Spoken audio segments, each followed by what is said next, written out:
Hey guys, tonight we are stepping through the timber gate of a Viking winter camp somewhere on the wind-scraped coast of Norway, around the year 950 CE, and I want you to know right now, before we even get to the part where you lose feeling in your toes, that you are almost certainly not going to make it through the day.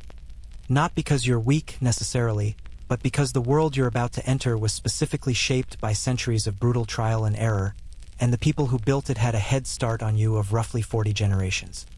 You, with your memory foam mattress and your heated car seat, are about to find out what comfort really costs when nature is doing the billing. Picture this: the light is already failing. It's mid-December, somewhere between 4 and 5 in the afternoon, and the sky has turned the color of a bruise.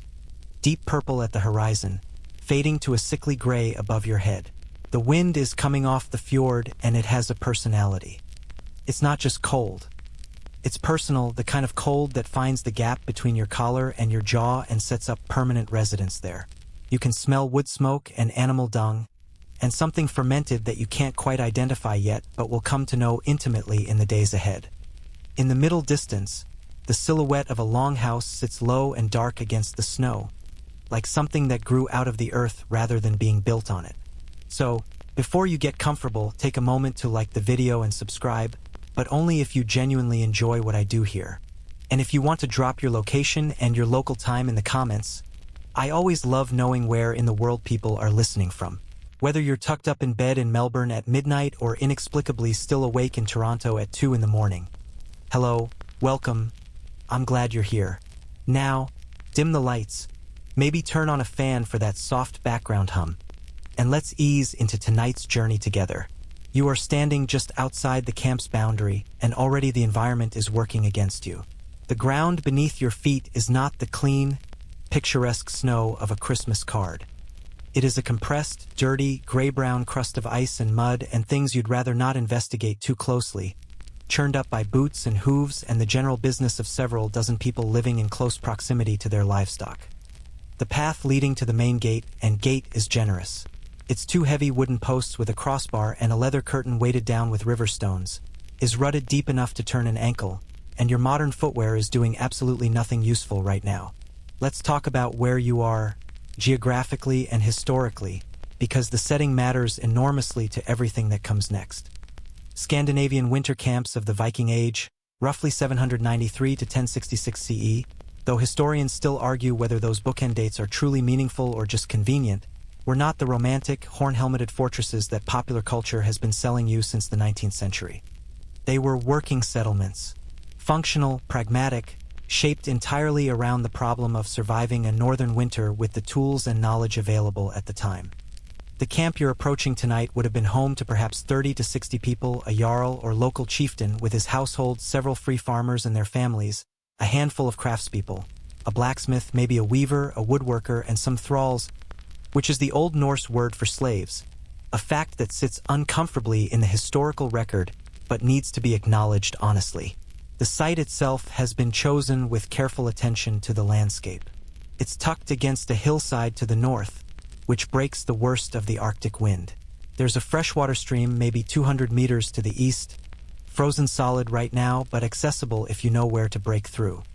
The fjord, wide, dark, still except for the ice forming at its edges, lies to the south, and even in winter it's a resource.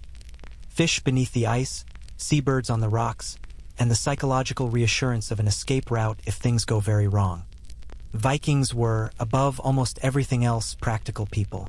Every decision about camp placement, from the angle of the longhouse roof to the direction the entrance faces, reflects generations of accumulated knowledge about how to make it to spring. You push through the leather curtain at the gate and a man looks up at you. He's seated on an upturned log, wrapped in a cloak that appears to be made of several different animals' worth of fur, and he is chewing something. He does not look impressed. He does not look particularly unwelcoming either. He looks like a person who has more important things to think about than your presence, which is, you will learn, the default expression of everyone in this camp. These are not people who have the luxury of being surprised. They're too tired and too cold and too busy for surprise. The first thing that hits you, even harder than the cold, even harder than the smell, which we will get to, is the sound. Or rather, the specific texture of the sound. Modern life has a constant background hum, traffic, HVAC systems, the electrical murmur of devices on standby. That hum is gone. What replaces it is something older and stranger. Wind in the timber posts, the low, repetitive complaint of cattle in an outbuilding to your right. Somewhere close, the rhythmic thud of an axe splitting wood, steady as a heartbeat. Children's voices, high and bright, coming from inside the longhouse. A dog, a big one, judging by the depth of the bark, announcing your arrival from somewhere you can't see. It's loud in a completely different way than you're used to. Every sound is source-specific. You can trace every noise back to a physical thing. A throat, a hoof, a blade. There is no abstraction, no mediated noise. The world announces itself directly, and after about 30 seconds of it, you realize your nervous system doesn't quite know how to calibrate. Now, the geography of the camp itself.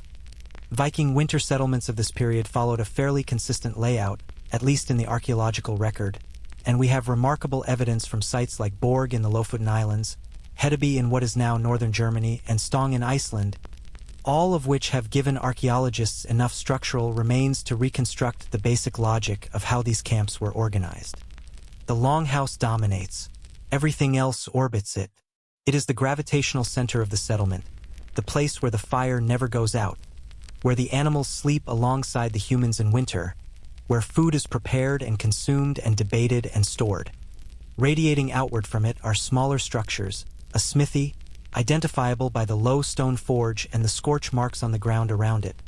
A storage building, sunken slightly into the earth for insulation, where preserved food is kept, a bathhouse, which you would not expect but which is genuinely there and which will briefly raise your spirits before reality reasserts itself. The daylight is almost entirely gone now. You've been standing here for maybe 10 minutes and the sky has collapsed from purple to a thick, woolly black, punctuated by stars that are extraordinary in their density and clarity. No light pollution, no atmospheric particulate beyond a little wood smoke. Just the raw Milky Way hanging over you like a cold fire. It's beautiful. It's the last straightforwardly beautiful thing you will experience for a while, so take a moment with it. Here is the mainstream historical fact to anchor you. Archaeological and textual evidence confirms that Viking-age Scandinavians measured their day very differently in winter than in summer. The concept of dagmal, day meal time, roughly mid-morning, and natmal, night meal time, roughly mid-evening, served as the primary temporal anchors. There were no clocks. Time was marked by meals, by tasks, by the position of the sun on the rare occasions it was visible, and by the stars. The night you're entering is not an inconvenience to be managed. It is simply the dominant state of existence for the next several months, and everyone here has made their peace with that in ways you have not yet begun to process. Here is the quirky tidbit: some Norse settlers in Iceland, according to medieval Icelandic sagas and later folklore, named specific landscape features, a particular rock formation, a bend in a river, after the position of the sun at specific times of year, essentially building a low-tech sundial out of the entire surrounding geography. Your camp doesn't have a clock. Your camp is a clock. A woman crosses the yard in front of you carrying a wooden bucket, moving with the efficient, head-down purpose of someone doing their 14th task of the day and already thinking about the 15th. She's wearing so many layers that her silhouette is approximately spherical, and her breath comes out in a steady white plume that trails behind her like smoke. She doesn't look at you. You are, at this moment, the least important thing in this camp. The bucket is more important than you. The fire inside that longhouse is more important than you. The cattle are arguably more important than you, because the cattle will still be useful in March. You stand there in the gathering dark, your modern clothing already failing at its most basic job, and you realize something that will define every moment of the next 24 hours. There is no idle time here. The camp does not pause. It does not wait. The rhythm of survival is already in motion, and it will continue in motion whether or not you choose to participate, and your only real choice is whether you are going to keep up or get left behind in the cold. The man on the log finishes chewing whatever he was chewing, stands up with the specific creak of someone whose joints have had enough of this weather, and jerks his head toward the longhouse door. You follow him, because what else are you going to do? And you step over the threshold into a world that is warmer and darker and stranger than anything your evening had led you to expect. The smell hits you first. It's not a bad smell exactly, or not only a bad smell. It's complex, layered, almost geological in its density. Wood smoke on top. Animal warmth, horse and cow and sheep. Underneath. Cooking fat somewhere in the middle. Damp wool. Human sweat. Not the sharp chemical sweat of stress, but the deeper, earthier sweat of sustained physical labor. Dried herbs hanging from the roof beams. Juniper, possibly, and something resinous and sharp that you can't name. The whole thing is somewhere between a stable and a pub and a sauna, and your respiratory system is going to need a minute. The interior of the longhouse is longer than you expected, maybe 25 meters from end to end, and perhaps 8 meters wide, with a slightly curved roof of turf and timber that arches over you like the hull of an upturned ship, which is not an accident. Viking boat builders and Viking house builders used overlapping skill sets, and the structural logic of a clinker-built longship, the overlapping planks, the curved frame, echoes in the architecture of the buildings they raised on land. You are, in a very real sense, standing inside a boat that has decided to stay put. Down the center of the floor, a long hearth runs for most of the building's length. It's not a fireplace. There's no chimney, no flue, no stone surround. It's an open fire pit, elongated, built directly on the clay floor, and the smoke it produces drifts upward through the darkness and out through a gap in the roof ridge. A gap that also lets in the cold, which is a trade-off that nobody is entirely happy about but everyone has accepted. The fire is generous, crackling with what appears to be a mixture of split wood and compressed peat, and its light turns everything amber and shadow, the faces of the people nearest to it warm and flickering, the far ends of the hall swallowed in dimness. And the people. There are perhaps 20 of them visible from where you're standing, with more suggested by the sounds coming from the darker areas at each end of the hall. They are arranged along the long platforms on either side of the central hearth, raised wooden benches that run the full length of the building and serve, you will shortly discover, as seats, work surfaces, dining tables, and beds, all depending on the time of day. Some people are eating. Some are working. A woman at the near end is spinning wool with a drop spindle, her hands moving with the automated ease of someone who could do this in their sleep, which she probably occasionally does. 2 older men are talking in low voices over what appears to be a wooden board with pieces on it. Some kind of game that you'd need more than one evening to understand. A child of maybe 8 is asleep on a folded cloak near the fire, one arm around a dog the size of a small pony. Someone hands you a wooden cup. You look at what's in it. It's not entirely clear in the firelight, and it steams slightly, and it smells of something herbal and sour, and the person who handed it to you is already walking away.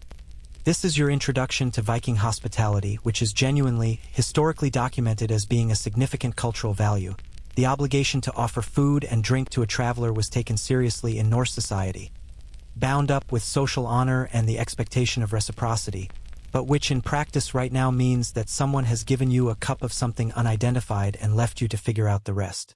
You sit down on the nearest bench because your feet are still not entirely forgiven for the walk across the yard, and you wrap both hands around the cup and feel the warmth seep into your fingers, and you look down the length of the strange, smoky, animal-scented hall and you think, okay, I'm inside. I'm warm. I have a drink. I can do this. You can't do this. But for now, in this amber-lit moment, with the fire crackling and the spindle turning and the child snoring softly next to its enormous dog, it almost feels possible. And that, it turns out, is the most dangerous thought you can have in a Viking winter camp. The cup turns out to contain something called whey drink, a thin, sour, slightly fermented liquid made from the watery byproduct of cheesemaking, sometimes mixed with water and occasionally with a little honey or dried herbs to make it more palatable, which it is marginally. It's warm, which is the main thing, and it has enough residual acidity to make your mouth tighten slightly at the first sip, like lemon juice that's been watered down and left to think about its life choices. You drink it anyway because your body is still running a heat deficit from the walk across the yard, and because refusing a drink offered in a Viking longhouse would be the kind of social misstep that people here would remember and discuss for the next 6 months. Hospitality in the Norse world was not casual. It was structural. The Old Norse concept of frith, a word that translates roughly as peace or safety, but carries deeper overtones of mutual obligation and protected space, governed the relationship between a host and a guest in ways that were understood by everyone in this room. When you crossed the threshold of someone's longhouse and accepted food or drink, a compact was established. The host was obligated to protect you. You were obligated not to cause trouble. Violating this compact on either side was not just rude. It was a genuine social transgression that could follow a person through years of reputation. Vikings were, among other things, deeply invested in what other people thought of them, and the longhouse was the primary theater in which that reputation was built and maintained. But we will come back to the social politics of the camp in more detail later, because right now there is something more urgent demanding your attention, which is the smell. You've been inside for about 3 minutes and your nose has not adapted. You thought it would. You've been in a few pungent places in your life, a county fair in August, a high school locker room, that one hostel in Prague, and usually the olfactory system gives up and normalizes within a few minutes. That is not happening here. Every breath brings a fresh layer of information, and your brain is processing it with the unhappy diligence of a customs official going through a very suspicious suitcase. Let's talk about the longhouse properly, because understanding the space is everything. The building you're sitting in is the product of a construction tradition refined over centuries of Northern European winters, and it is genuinely impressive if you approach it on its own terms. The walls are built of upright timber posts, infilled with a mixture of woven wattle, interlaced branches and twigs, and daub, which is a plaster-like mixture of mud, clay, straw, and occasionally animal dung, which acts as both insulation and structural binder.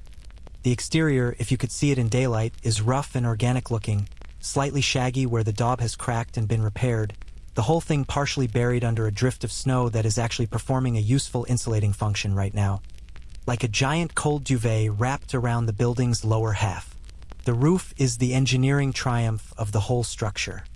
A skeleton of curved timber rafters, sourced from naturally curved trees where possible, because the Vikings were resourceful enough to plant trees at deliberate angles to get the curves they needed, supports a layer of birch bark, which is waterproof and flexible and has a pleasant resinous smell underneath the more dominant aromas currently competing for your attention. Over the birch bark goes a thick layer of turf, living earth, grass roots and all, laid like overlapping tiles. In summer, the roof of a longhouse is literally green, flowers and grass growing on top of it, which is either charming or unnerving depending on your perspective. In winter, the turf is frozen solid, a dense insulating cap that holds the warmth of the fire inside far more effectively than you'd expect.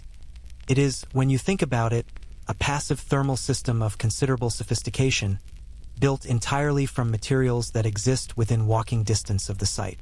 The floor is compacted earth, sometimes covered with flat stones near the hearth, sometimes strewn with dried rushes or bracken fern in the living areas. The rushes serve multiple purposes: insulation against the cold rising from the ground, a soft surface to walk and sleep on, and a substrate that can be swept out and replaced when it gets too saturated with mud and spilled food and the general biological detritus of communal life. Historians still argue whether the longhouse floors were changed seasonally or more frequently, and the archaeological evidence, compressed organic layers in excavated longhouse floors, suggests a more complex picture than simple regular replacement. Here is where you need to confront the animal situation. At the far end of the longhouse, the end farthest from where you're sitting, thank goodness, though in a building this size farthest is a relative concept, there is a buyer. This is a partitioned section of the same building where the cattle and possibly some sheep are housed through the winter. The partition is real. A low wooden wall or a row of posts, sometimes with woven hurdles between them. But it is not, in any meaningful sense, airtight. The animals and the humans share the same air, the same roof, and to a meaningful degree the same warmth. Because the body heat generated by several large animals is a non-trivial contribution to the thermal budget of the building on a night when the outside temperature is somewhere around -15 Celsius. This is not ignorance or primitive living. This is thermodynamics. A full-grown cow generates roughly as much heat as a small wood stove, continuously, without requiring anyone to chop fuel for it. Housing the animals inside through winter was a deliberate, rational decision made by people who understood perfectly well what they were gaining and were willing to accept what they were giving up in exchange, which was, primarily, a certain standard of air quality and the option of not thinking too hard about where exactly the line between the human space and the animal space was drawn. The mainstream historical fact worth noting here: archaeological analysis of longhouse floors from sites across Norway, Iceland, and Denmark has revealed that the central hearth was not just a heat source but a social anchor, with different areas of the building associated with different social roles and activities. The high seat, unforgiving, the high seat pillars, was a specific, honored position near the center of the hall, traditionally occupied by the head of household or the most important guest, flanked by carved wooden pillars that were considered sacred and were sometimes transported when a family moved to a new settlement, essentially relocating the spiritual center of the home. You are not sitting near the high seat. You are sitting near the door, which is the Viking equivalent of being given the table next to the kitchen in a restaurant.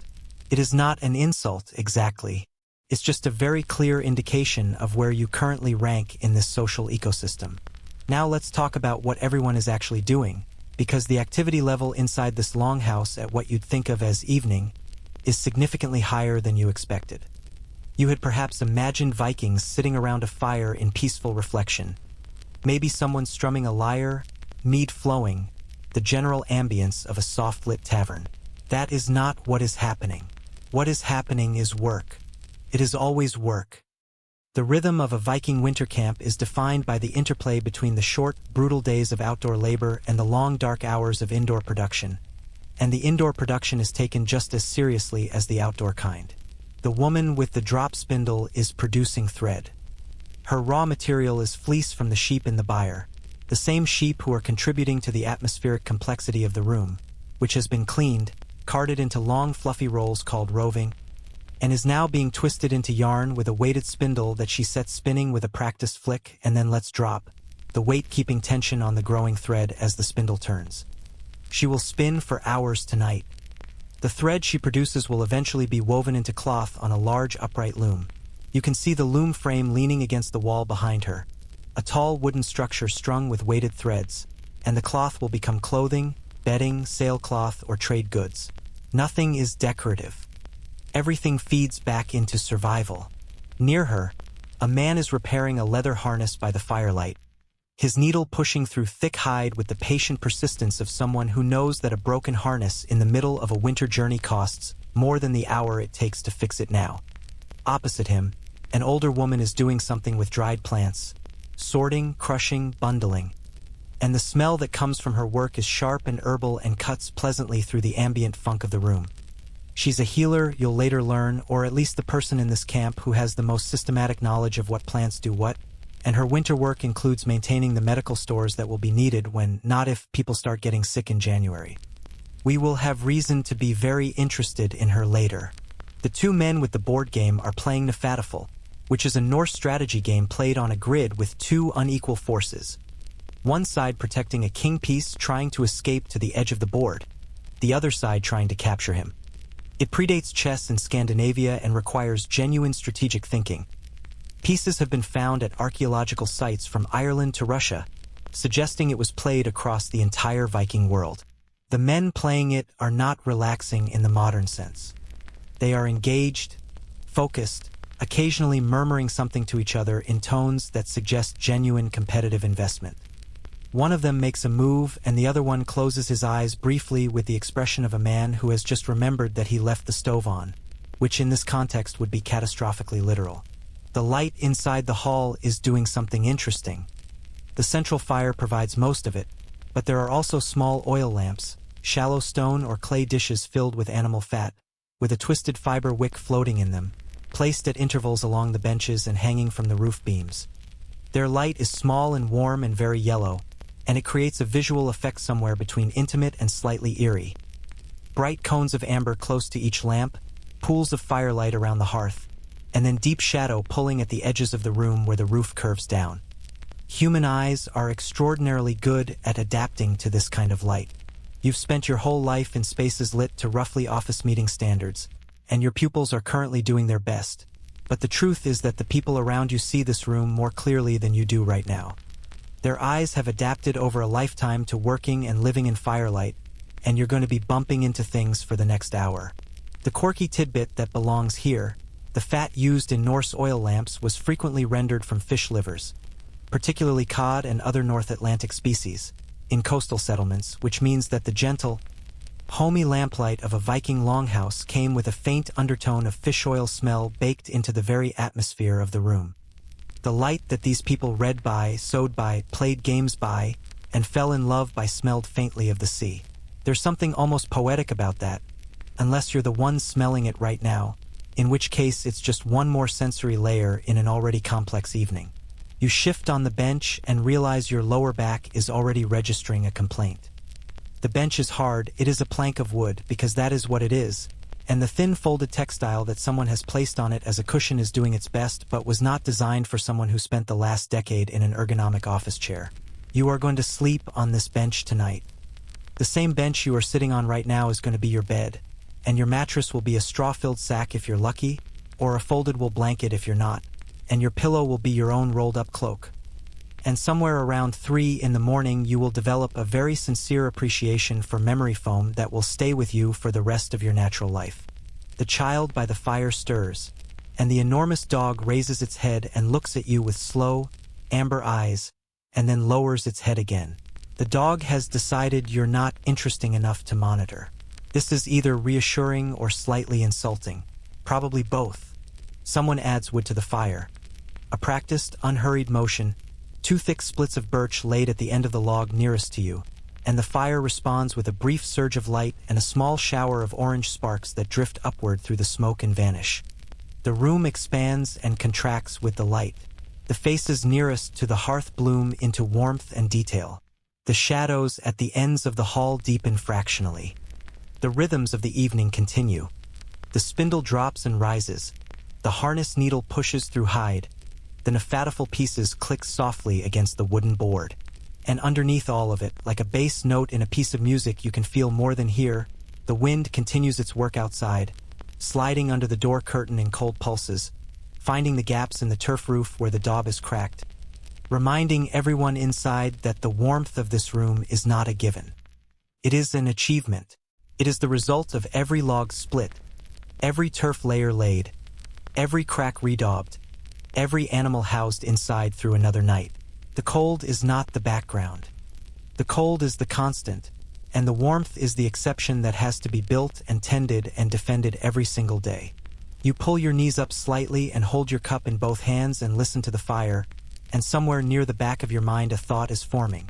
The beginning of an understanding that this place is not uncomfortable because it's badly designed. It's uncomfortable because it's designed for people who are not you. It's designed for people who were made by this cold, over many generations, and who met it on its own terms and built something that worked. The fact that it doesn't work for you is not a failure of the camp. It's a failure of preparation. And tomorrow, that preparation gap is going to matter a great deal. The morning, and you will use that word loosely because morning in a Norse winter camp bears almost no relationship to the concept as you understand it, begins with your stomach. Specifically, it begins with your stomach asking a very reasonable question about what it is going to receive today, and the answer that the camp is preparing to give it is going to require some adjustment on your part. You slept after a fashion.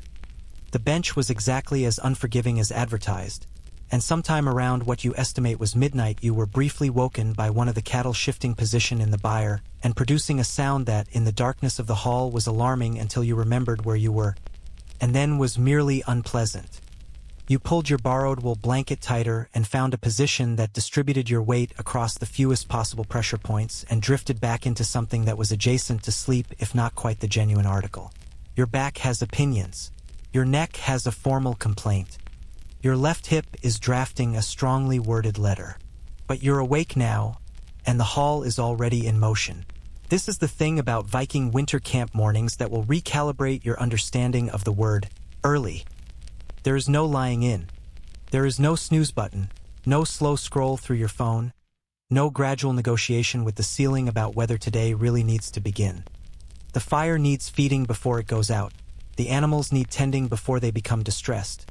And the first meal of the day needs to happen before the outdoor work begins, which happens at first light, which in December at this latitude is somewhere around 9 in the morning but feels significantly earlier because the whole enterprise starts long before the light arrives. The fire has been kept alive overnight by whoever drew the short straw for night watch, a role we'll examine more closely in the final section of our evening together. and its lower now, red and patient, a bed of coals more than active flame. A woman is already feeding it methodically, adding small splits first to encourage the coals back into flame, then progressively larger pieces as the fire responds. There's a practice and a knowledge to this that is completely invisible until you realize that the wrong wood, added too fast, can smother a low fire rather than revive it, and that a fire that goes out in a longhouse in December is not a minor inconvenience. It is a crisis.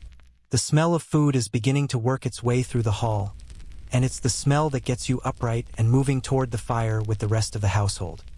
Whatever is cooking has the dense, starchy, slightly sour aroma of something grain-based and substantial, and your hunger, which has been patient through the night, is now making its case with some urgency. You settle onto a bench near the hearth, a different one this time because no one person owns a spot near the fire except the head of household, and the unspoken etiquette of bench space is something you're still learning, and you watch the morning meal take shape. The cauldron that hangs over the revived fire on a chain hooked to a rafter beam is iron, black with years of use, and it contains porridge. Specifically, it contains something in the family of porridge, a thick gray-beige mass of boiled grain that has been cooking slowly since before most people woke up. The grain is primarily barley, which was the workhorse cereal of Viking-age Scandinavia, hardier than wheat, more tolerant of short growing seasons and poor soil, capable of being malted for ale as well as ground for flour and cooked whole as gruel. There may be oats in the mix as well. There is definitely something else in there, a darker, heavier element that you can see in streaks through the porridge when the woman stirs it, and which turns out to be dried peas that have been soaking since the previous evening and are now contributing protein and a slightly earthy flavor to the mixture. You are given a wooden bowl and a wooden spoon. The bowl has clearly lived a long life. It has the dark, smooth patina of something that has been washed in cold water several thousand times and has absorbed a decade's worth of meals into its grain. The porridge that lands in it is dense and hot and gray, and someone places beside it a small piece of something dark and hard. Dried fish, you determine specifically what appears to be stockfish, which is cod that has been hung on wooden racks and air-dried in the cold wind until it has the texture and flexibility of a plank of wood and the smell of something that has made its peace with mortality. This is your breakfast. This is everyone's breakfast. And before you make a face, let's talk about why this is actually a sophisticated and carefully considered nutritional strategy rather than the culinary surrender it appears to be. The mainstream historical fact to anchor the morning, archaeobotanical analysis of Viking-age settlement sites, the study of plant remains recovered from excavation, has confirmed that barley was the dominant grain across most of Scandinavia during this period, supplemented by oats, rye, and small quantities of wheat in more southerly regions. The diet was structured around the problem of caloric density. How do you pack the maximum amount of energy into the minimum amount of storage space, using only preservation techniques available without refrigeration? The answers the Vikings developed were ingenious, if not always what you'd order from a menu. You eat the porridge. It is filling in the way that only something genuinely starchy and dense can be filling. Not satisfying in the complex, flavorful way that modern food is satisfying, but solid, grounding, the kind of meal that sits in your stomach like ballast and tells you that your body has been given its fuel allocation for the next several hours and should stop complaining. You nibble at the dried fish, which requires actual jaw effort, and which tastes of the sea and salt and something faintly reminiscent of ammonia that you decide not to investigate further. Chewing it slowly is not optional. Chewing it slowly is structurally mandatory. Now, the larger food picture for winter camp life, because breakfast is just the opening statement in a much longer and more challenging culinary story. The Viking winter diet was almost entirely composed of foods that had been preserved in some way over the preceding summer and autumn, and the preservation methods available were specific: drying, salting, smoking, fermenting, and in some cases simply using the ambient cold as a natural freezer. Fresh food in December was a luxury approaching fantasy. You ate what you had put away, and what you had put away reflected the agricultural and hunting calendar of the previous 8 or 9 months. Meat was available, but not in the way you're imagining. Large animals, cattle, horses, were typically slaughtered in late autumn, around the time of a festival called Disseblot or the Winter Night celebrations, partly for ritual reasons and partly because the brutal cold of approaching winter served as a natural preservation environment. A carcass hung outside in December would keep for weeks. But this was a one-time resource, not a continuous one. You killed the animals you couldn't afford to feed through the winter, you ate or preserved as much of them as possible, and then you spent the rest of the winter making what you had last. The meat available to you in the camp right now is either salted, packed in barrels with sea salt that was laboriously produced during the summer, or smoked or dried, and it will be deployed with the careful strategic thinking of a general managing a limited ammunition supply. Here is where fermentation enters the picture, and this is where things get interesting or alarming, depending on your relationship with the concept of deliberately rotting food. Fermentation was not just a preservation technique in Viking Age Scandinavia. It was a culinary tradition, a cultural practice, and in some cases a point of genuine pride. The Norse fermented fish, producing something in the tradition of what Scandinavians still make today as rakfisk, fermented trout, or the more notorious lutefisk, and they fermented dairy products extensively, producing a range of soured milks and cheeses that bear only a passing relationship to the dairy products you're familiar with from a modern refrigerated display case. The quirky tidbit that lives here, some researchers studying Norse food culture have proposed that the fermentation practices of Viking Age Scandinavia were sophisticated enough to qualify as a form of intentional microbiology, in the sense that certain communities appeared to know which fermentation vessels, which locations, and which temperatures produced the best results, essentially cultivating specific bacterial cultures without any formal understanding of what bacteria were. They were doing science without the vocabulary for it, which is either admirable or a perfect metaphor for something you can decide. The skyr in the wooden pot near the fire is a good example of this. Skyr, a thick, cultured dairy product that is somewhere between yogurt and fresh cheese, produced by fermenting skim milk with a bacterial culture passed down through generations, is genuinely delicious, tart and dense and filling, and it is one of the foods from this era that has survived more or less intact into the modern world. Iceland still makes it. You can buy it in supermarkets. It is, in a real sense, a Viking food that outlasted the Vikings by 1,000 years and ended up in a corner of your local Tesco between the Greek yogurt and the flavored kefir. If you've ever eaten skyr, you've eaten like a Viking, which is a much more palatable claim than most of what this morning is asking you to accept. There is also ale. The ale is served with breakfast, which your modern sensibilities flag as a character choice but which was, in the context of Viking Age water safety, a genuinely pragmatic decision. Water sources, streams, wells, melted snow were not reliably clean, and while the Norse didn't have germ theory, they did have extensive empirical evidence that some water sources made people sick. Ale, which is boiled during production and has a modest alcohol content that inhibits bacterial growth, was safer than untreated water as a daily beverage. The ale you're being offered is thin and slightly sour, much lower in alcohol than a modern beer, more nutritious than the word ale suggests to a contemporary ear. It contains residual sugars, yeasts, and B vitamins from the grain, and it is, frankly, the most approachable thing you've been given to consume since you arrived. You drink it, you feel vaguely rebellious and historically justified at the same time, which is a pleasant combination. The food situation for the rest of the day will follow a two-meal structure. The morning porridge you've just had, which is the functional meal, fuel for the workday, and an evening meal that is more substantial and more socially significant, eaten after the day's outdoor labor is done. The evening meal might include boiled or stewed meat, more bread if the grain supply allows it, preserved vegetables, root vegetables like turnips and parsnips, dried peas and beans, possibly fermented cabbage and something analogous to sauerkraut, and more ale or, on significant occasions, mead. Mead is the festive drink, honey-fermented and considerably more alcoholic than the daily ale, and its appearance on the table is a social signal as well as a sensory one. The bread, when it appears, deserves its own moment. Viking bread was made from coarsely ground flour. The grinding was done on hand-operated corn stones, round grinding discs of granite or basalt that required significant physical effort and left fine particles of stone dust in the flour as an unavoidable side effect. Studies of Viking Age skeletal remains have found characteristic where patterns on teeth consistent with a lifetime of eating stone-ground bread, which is, when you think about it, effectively eating a very small amount of gravel with every meal.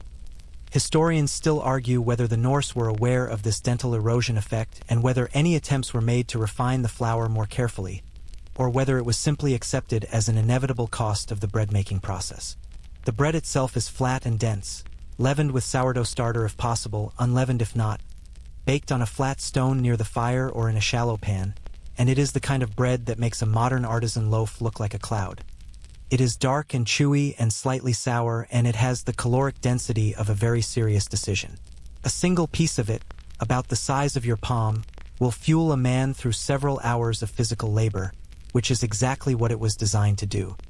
It is not a vehicle for butter and jam, though the butter is there, salted, stored in wooden containers or occasionally preserved in peat bogs, which gave it a distinctive earthy flavor that some people apparently enjoyed, and that sounds like an acquired taste of considerable commitment. There is one food item that you are going to encounter before this day is out that I want to prepare you for now, in advance, as an act of mercy. It is called slater in Icelandic tradition, or something similar in the Norwegian dialects of this camp, and it belongs to the family of dishes that polite people describe as nose-to-tail cooking, and less polite people describe more directly. It involves the internal organs of a sheep, specifically the liver, lungs, and heart, minced and mixed with oatmeal and fat and packed into a clean stomach or intestine casing and boiled or simmered for several hours. If this description is causing you some distress, I want you to know that haggis is essentially the same dish.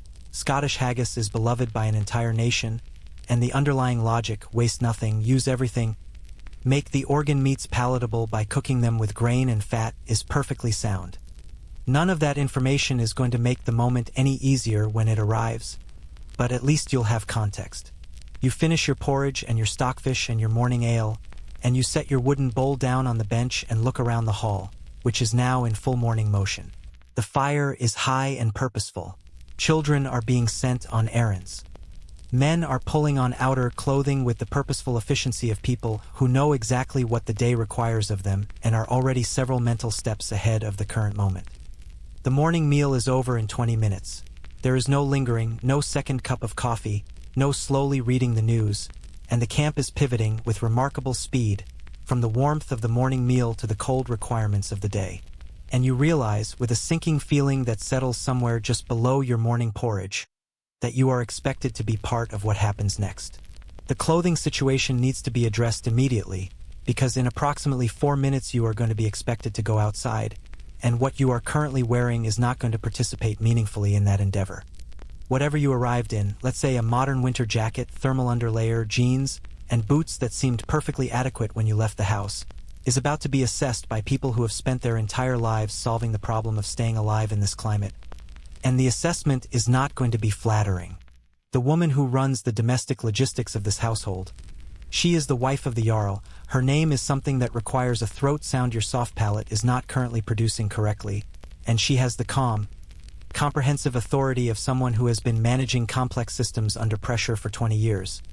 Looks at what you're wearing with an expression that is not quite pity and not quite amusement but exists in the interesting territory between them. She says something to a younger woman nearby, who disappears into the darker end of the hall and returns with an armful of textile that she deposits in your lap with the brisk efficiency of a nurse handing over a hospital gown. You are about to learn about Viking clothing, and you are going to emerge from this lesson with a significantly deeper respect for wool than you currently possess. Let's start with the fundamental material because everything else flows from it. Wool.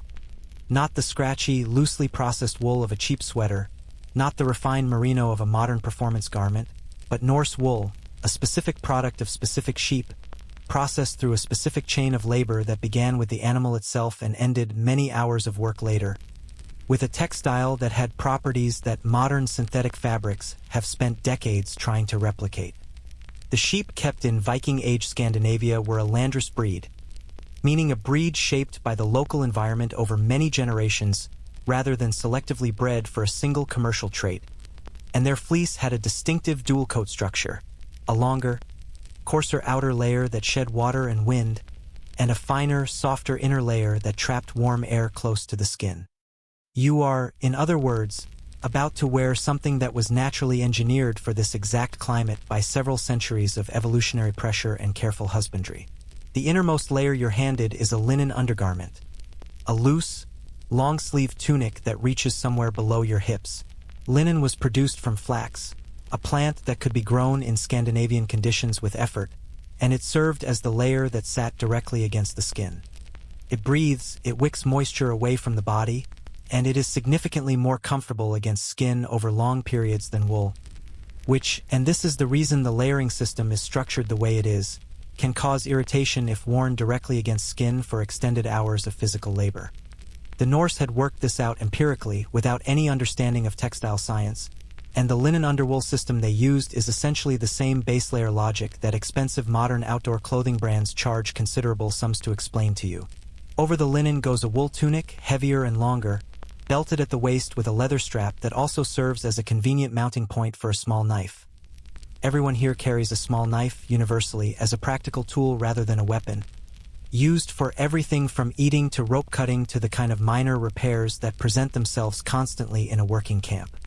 The wool tunic is woven in a plain tabby weave, undyed in natural sheep colors of cream or brown or gray, and it has been fulled, a process of controlled shrinking and matting that tightens the weave and makes the fabric denser, wind-resistant, and partially water-repellent. A fulled wool fabric, when water lands on it, beads and runs off rather than soaking through immediately. It is not waterproof in the Gore-Tex sense of the word, but it is meaningfully water-resistant, and more importantly, it continues to insulate even when damp. This is the property that makes wool genuinely remarkable and that synthetic insulation struggled for decades to match. A wet wool garment is still warm. A wet down jacket is a cold tragedy. The Vikings did not know why this was true, but they knew absolutely that it was, and they built their entire cold weather clothing system around it. The mainstream historical fact that grounds this section, textile analysis of preserved Viking-age clothing fragments, particularly from waterlogged archaeological sites in Scandinavia and from Norse settlements in Greenland, where the permafrost preserved organic materials with extraordinary fidelity, has confirmed that the Norse used at minimum a 3-layer clothing system in winter conditions, sometimes extending to 4 or 5 layers for people working outdoors in the most extreme conditions. The outermost layer in the coldest weather was frequently fur-lined or fur-faced. Bear, wolf, reindeer, and seal skins all appear in the archaeological and textual record as materials for winter outer garments, with different animals' pelts chosen for different properties. Bear fur is extraordinarily warm but brutally heavy. Reindeer fur has a hollow shaft structure in the individual hairs that makes it among the best natural insulators known. The same reason Arctic peoples from multiple cultures independently arrived at reindeer as their primary cold weather material. You are handed a cloak next. It is large, much larger than you expected. A near-circular piece of thick, dark-dyed wool that wraps around your entire body and fastens at the right shoulder with a penannular brooch. A roughly C-shaped metal pin that you fumble with for an embarrassingly long time before someone reaches over and fastens it for you with a single practiced motion. The cloak is heavy, genuinely, pleasantly, reassuringly heavy, the kind of weight that feels like an embrace rather than a burden. And when you pull it around yourself and feel it settle, you understand immediately why every person in this camp is wearing one. It is a portable shelter. It is a blanket that walks with you. At night, it becomes your outer layer of bedding. The multifunctionality of the cloak in Viking culture was not accidental. This was a garment designed to be everything at once, and the penannular brooch that fastens it is one of the most ubiquitous artifacts in Viking-age archaeological sites, found in burials, in hoards, in settlement debris, the humble hardware of a clothing system that kept an entire civilization warm. For your legs, wool trousers, clothes fitting enough not to catch on things, loose enough to allow the full range of motion required by physical work, and wool leg wrappings called winingas, long strips of cloth wound in overlapping spirals from ankle to knee, which serve as both insulation and as ankle support on uneven icy ground. They take a few minutes to apply correctly, and you are going to get them wrong the first time, and the second time, and someone is going to rewrap them for you with the patient tolerance of a person who has been tying their own leg wraps since they were 6 years old and genuinely cannot understand why this is difficult. Now the feet, and this is where things get layered in the most literal sense. First, wool socks, thick, knitted or nail binding, a pre-knitting technique that produces a fabric with a different stitch structure that is arguably even more elastic and durable than modern knitting. Over the socks, a second pair of wool socks or wrapped footcloths. Then shoes.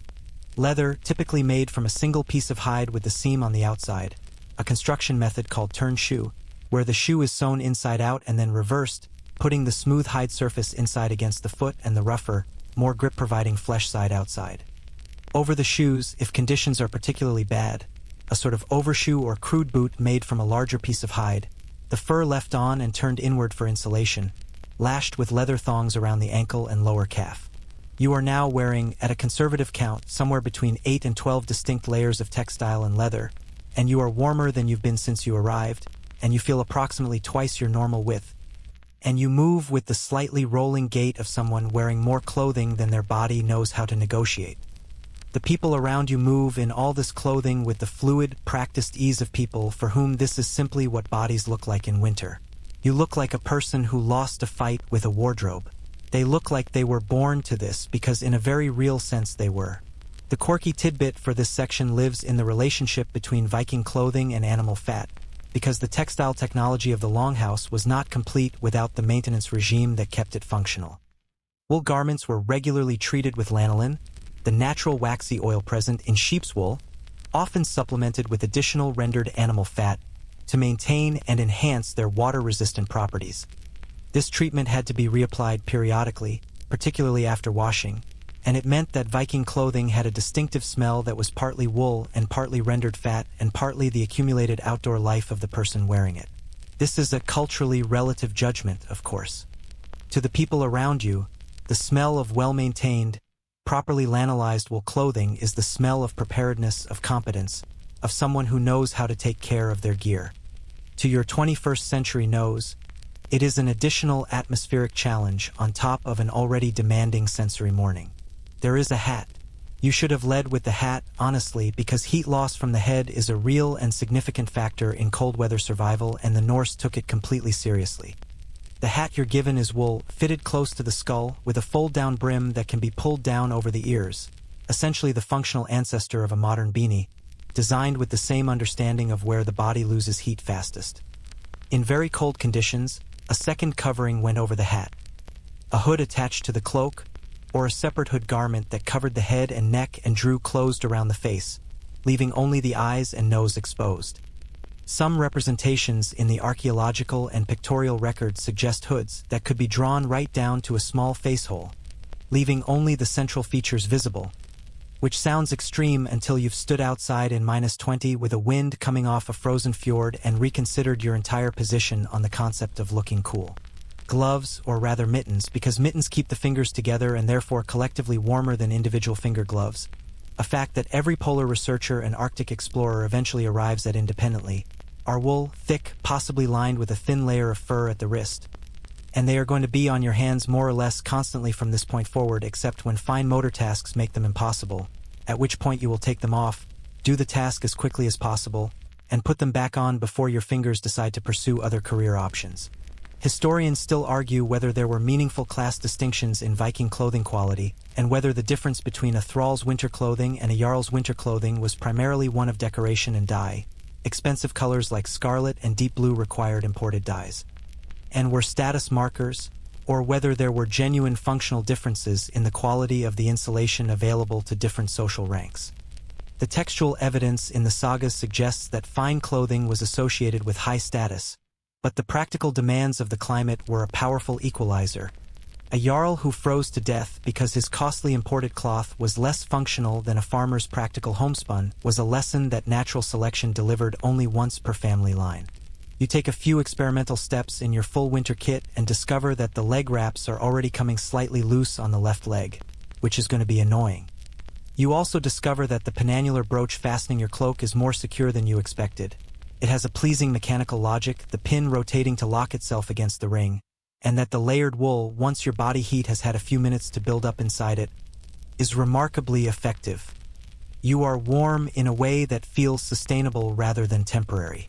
You are warm in a way that feels earned. You are also going to sweat, which is the other side of the equation that nobody mentions when they talk about Viking clothing.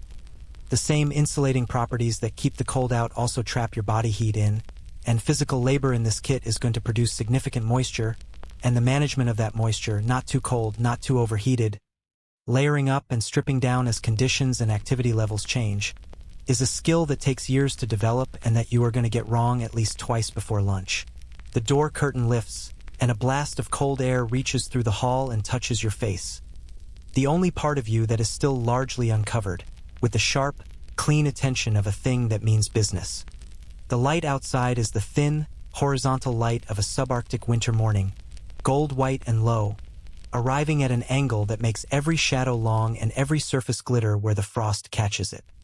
It is beautiful in the way that genuinely dangerous things sometimes are, clear and cold and indifferent and completely unconcerned with how prepared you are for it. Someone hands you a wooden-handled tool. It is an axe, short-handled, not a battle weapon but a working axe, the kind used for splitting firewood. They say something that you don't fully understand, but the gesture is unmistakable. There is a pile of unsplit logs near the wood store at the side of the longhouse. There is a chopping block. The implication is clear. You tighten the cloak around yourself, check the mittens, feel the reassuring weight of all that wool and leather and rendered animal fat, and you step outside into the Viking morning. The cold is immediate and total and absolute, and even through all those layers it finds your face like it's been looking for it specifically, and you think, okay, the clothing is good. The clothing is actually good. And then the wind shifts slightly and comes directly off the fjord, and you revise that assessment to, the clothing is necessary, and you now understand exactly why it is the way it is, and you have a new and permanent respect for every sheep that contributed to your continued existence this morning. The axe is heavier than it looks. This is the first thing you discover about Viking tools. They are sized and weighted for people who have been using them since childhood, whose forearms were built by years of exactly this kind of work, and whose relationship with a splitting axe is the same uncomplicated, automatic relationship you have with a keyboard or a steering wheel. The handle fits a hand that is larger and more calloused than yours. The head is iron, not the precision-forged steel of a modern splitting maul, but hand-hammered, slightly asymmetrical in ways that are invisible until you try to use it and discover that your swing keeps pulling fractionally to the left, and the log you're aiming at has opinions about this. You set a piece of birch on the chopping block. The block itself is a section of thick trunk, maybe 60 centimeters across, worn smooth and slightly concave in the center from years of exactly this use, and it sits at a height that is correct for someone about 4 inches taller than you. You adjust your stance. You lift the axe. You swing. The axe glances off the side of the log, which tilts and falls off the block, and you spend a moment in silent contemplation of the gap between the thing you intended to do and the thing that happened. A boy of perhaps 10, passing with a bucket of something steaming that smells like boiled grain, watches this without breaking stride, his expression perfectly neutral in the way that children's expressions are neutral when they are being extremely polite about something hilarious. You pick up the log. You replace it on the block. You adjust your grip, remembering something vaguely about letting the axe do the work rather than forcing the swing, and this time the split is clean. The log opens along its grain with a satisfying crack, and the two pieces fall away from each other in opposite directions, and you feel a brief, disproportionate surge of satisfaction that probably registers on your face more than you'd like. Wood is the currency of winter survival in this camp, and the woodpile is its central bank. Every calculation about how warm the longhouse will be tonight, how hot the fire will burn for cooking, whether the forge can run for a full day or needs to be banked early, all of it runs through the woodpile. The camp has been building its fuel stores since late summer, cutting and stacking and seasoning timber through the autumn months, and what sits in the covered wood store beside the longhouse represents months of accumulated labor. Your job this morning is to split the larger rounds into pieces that will fit the hearth and burn efficiently. A task that is conceptually simple and physically demanding and requires a specific technical skill that you are currently in the early stages of acquiring. The mainstream historical fact that belongs at the start of this section, archaeological and textual evidence from Viking Age settlements, indicates that the working day in a winter camp was structured around a series of essential daily tasks that had to be completed regardless of weather, health, or inclination, and that failure to complete these tasks had consequences that cascaded rapidly through the community. The Norse concept of dugnor, industriousness, the quality of being genuinely hardworking and practically capable, was one of the most valued personal attributes in the culture, embedded in the sagas and in the legal codes of the period. A person who pulled their weight was praised in terms that a modern performance review would find excessive. A person who didn't was a community liability in the most literal sense, and the social consequences were real and lasting. The daily task list in a winter camp was not a suggestion. It was a survival document, and it started, as you're discovering, before the sun was properly up.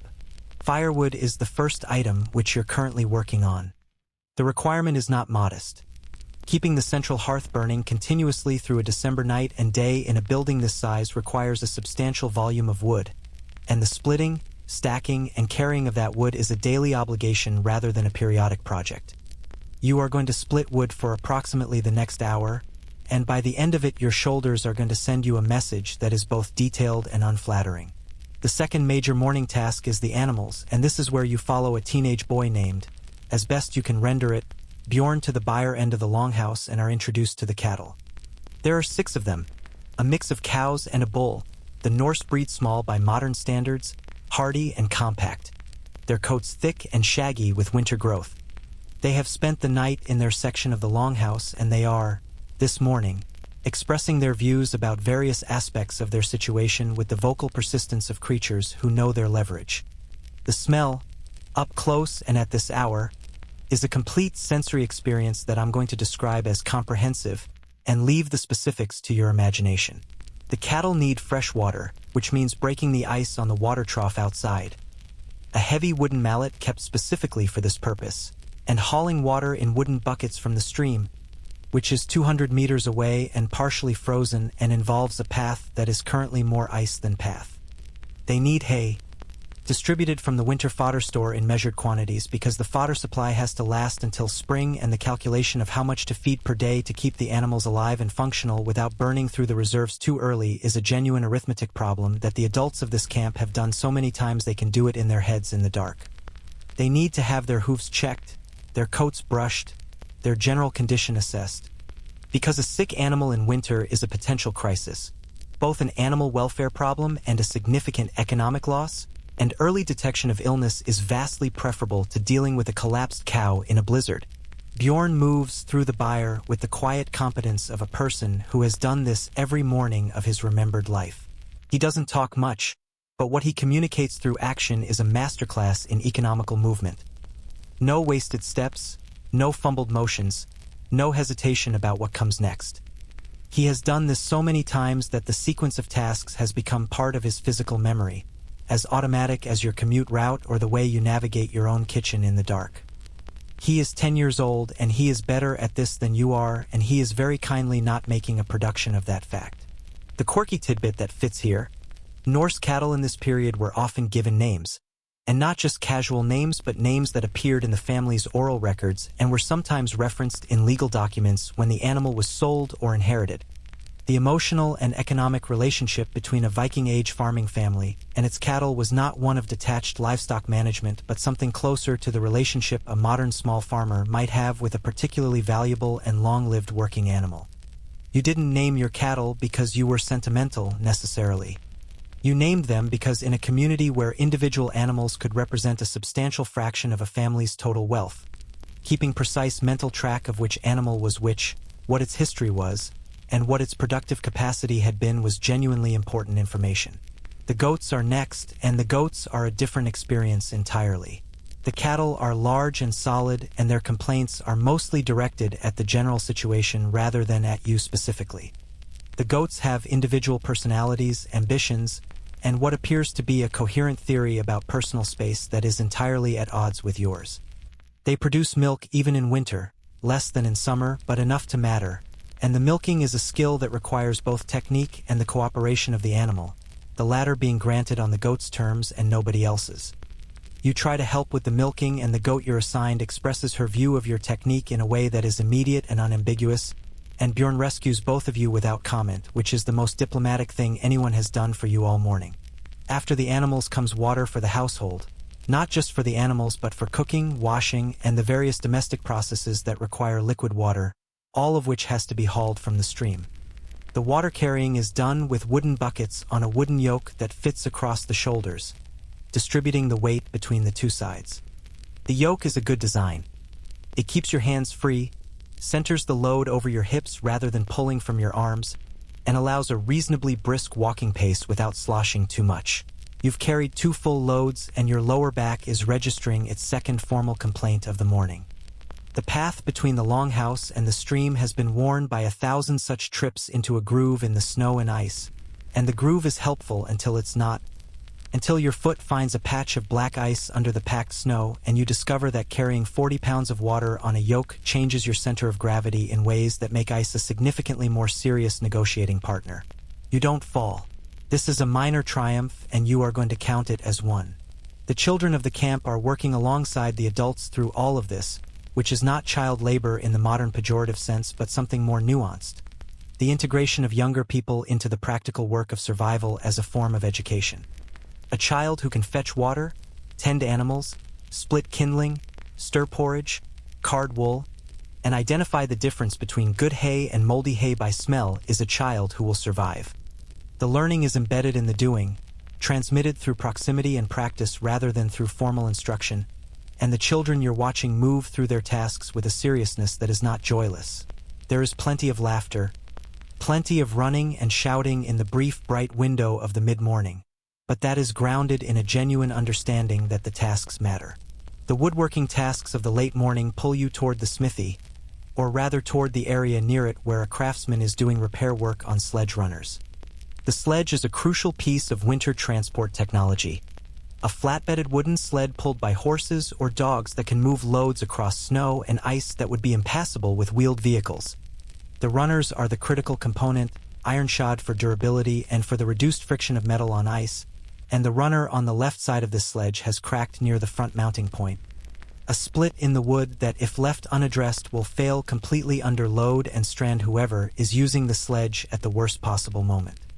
The craftsman, an older man with forearms that look like they were carved from the same oak he's working on, is using a combination of careful woodworking and iron strapping to reinforce the crack, and he works with the focused, unhurried attention of someone for whom the repair failing is not an acceptable outcome. You watch, because watching skilled craftspeople work is one of the genuinely rewarding experiences available in this camp, and because you are not yet trusted with a woodworking tool of any consequence, which is a wise call on everyone's part. The midday pause, not quite a meal, more an acknowledgement that the body needs fuel to continue, involves a piece of bread and some dried meat and a cup of the thin ale, consumed standing or sitting wherever you happen to be working, because the camp does not stop for lunch in the formal sense. The bread is dense and good, and the dried meat requires the same committed jaw effort as the morning stockfish, and the ale is cold enough now that it has lost its faint warmth and is simply sour and thin, but it is liquid and it is calories, and you eat and drink with the grateful, unsentimental appetite of a body that has been working hard in cold air for several hours. Historians still argue whether the two-meal structure of the Viking day, morning meal and evening meal, with informal grazing in between, reflected a genuine cultural preference, a practical adaptation to the demands of the working day, or simply the caloric arithmetic of a diet that needed to sustain heavy physical labor with limited food variety. The sagas reference meals and feasting extensively, but they are more interested in the social and dramatic dimensions of eating than in the logistical details of daily nutrition. The archaeological evidence of cooking vessels, hearth remains, and food debris fills in some of the gaps, but the texture of the daily diet remains partially reconstructed from inference rather than direct documentation. The afternoon brings a task that is unglamorous and essential and requires no skill whatsoever, which is why it has been saved for you: mucking out the byre. The overnight accumulation of animal waste from 6 cattle and a collection of smaller animals needs to be removed, piled at a distance from the longhouse where it will freeze solid and wait for spring to become useful as fertilizer, and the stall floor covered with fresh bedding. The tools are a wooden tined fork and a flat wooden shovel and your own 2 hands in thick leather work gloves, and the task is exactly what you think it is, executed in the specific microclimate of the byre, which is warmer than outside but is not, you will agree, a premium environment. You muck out the byre. You do it slowly and less efficiently than anyone would like, but you do it completely, and when you're done the stall floor is clean and bedded with fresh straw and the cattle are notably less vocal about their situation, which you choose to interpret as appreciation. Bjorn inspects your work with the critical eye of someone who has been doing this properly for years, finds it acceptable, and moves on to the next task without ceremony. High praise, honestly, given the circumstances. By the time the light begins to fail, which happens terrifyingly early, the sun barely clearing the southern horizon before beginning its retreat, the sky going gold and then orange and then the deep, bruised purple you remember from your arrival, you have split wood, hauled water, assisted with animal care, watched sledge repair, eaten a standing lunch, and mucked out a cattle byre. Your hands are tired in their deepest muscles. Your back has graduated from formal complaints to a full diplomatic incident. Your legs, specifically your calves, have developed a low-grade burning that promises to be significantly worse tomorrow morning. You have done, by the estimation of everyone around you, perhaps half a competent day's work. The adults of this camp have done a full day's work and are now, as the fire builds back up inside the longhouse and the evening meal begins to take shape, transitioning to the indoor tasks, the spinning and weaving and mending and planning that will occupy the long evening hours until sleep. You follow the last of the outdoor workers back through the leather curtain, and the warmth of the hall closes around you like something you've earned, and for the first time since you arrived you feel something that is almost like belonging here. And then you remember the social hierarchy and the seating arrangements and the fact that where you sit for the evening meal is going to tell you something important about who you are in this camp's reckoning, and the feeling of belonging retreats slightly because belonging in this world is not given. It is assigned. And the assignment process is something you have not yet fully grasped. The evening meal is not just dinner. In a Viking winter camp, the evening gathering around the hearth is the primary social event of the day, the moment when the dispersed efforts of 12 working hours converge into a single shared space, and the relationships between people, which have been expressed all day through the practical language of tasks and tools and relative competence, are now expressed through the more charged and nuanced language of proximity, precedence, and conversation. Where you sit matters. What you are served matters. Who speaks to you and in what tone, and whether anyone moves to make room for you or waits for you to find your own space. All of this is information, and the people in this hall are reading it with the practiced fluency of a community that has no other form of social media. You have been in this camp for roughly a day now, which means you have a provisional status, not quite a stranger, because the threshold hospitality compact established last night gives you a basic claim on the community's protection and basic provisions, but not yet a person with a defined role or known value.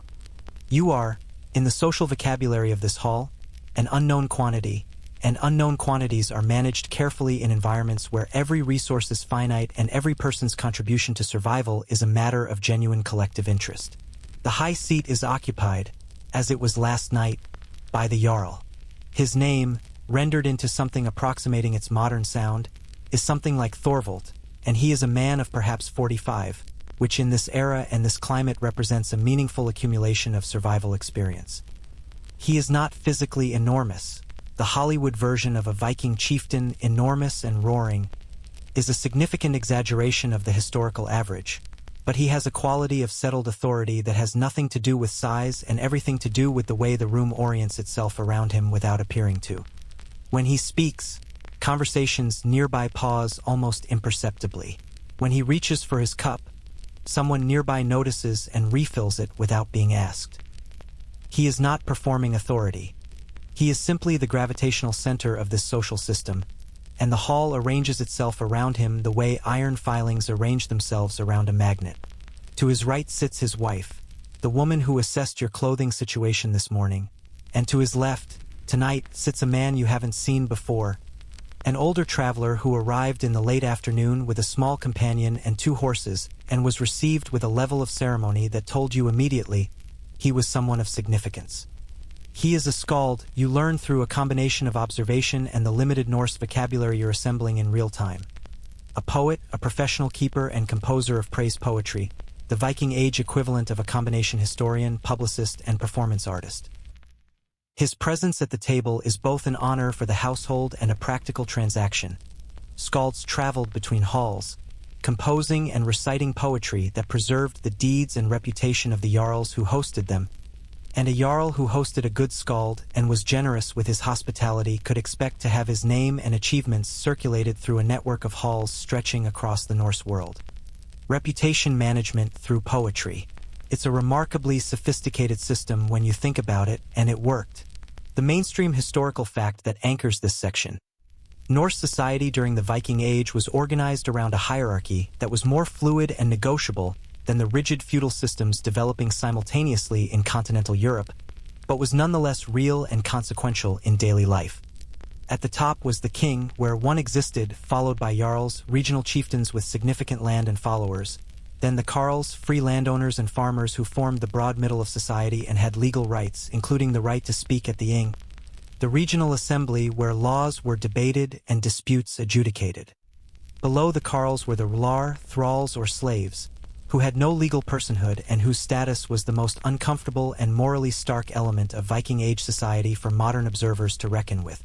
The hall you're sitting in contains all three layers of this hierarchy, and the spatial logic of the longhouse maps directly onto it. The Jarl and his immediate household occupy the central section of the hall, nearest the high seat and the best fire. The free farmers and craftspeople who are part of the permanent camp population occupy the benches further along, graded by proximity to the high seat in an order that everyone understands and nobody needs to announce. The thralls. There are 3 in this camp, 2 men and a woman.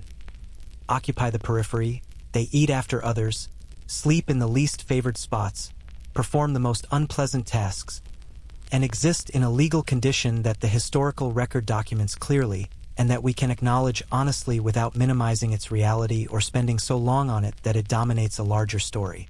You have been placed, with quiet decisiveness, at a bench that puts you in the Carl zone. Not an insult, given that you arrived yesterday with no established identity, but not a promotion either. It is where an unknown person of unclear status and demonstrated incompetence with an axe belongs, and you sit there with the self-awareness of someone who has read the room correctly. The food arrives, and it is, relative to breakfast, almost celebratory. The cauldron has been producing something all afternoon that is now a thick stew of salt-preserved beef, dried peas, onions, small, strong, wild onions that were harvested in autumn and stored in braided ropes hanging from the rafters, and root vegetables, primarily turnips and parsnips, all of it cooked down into a dense, savory, genuinely warming mass that ladles into your bowl with a satisfying weight. There is bread, the dark flat kind, and there is butter, the salted, slightly earthy kind, and there is more ale, slightly better ale than the mornings, and if none of this would appear on a modern restaurant menu without significant reimagining, it is nevertheless real food, nourishing and hot.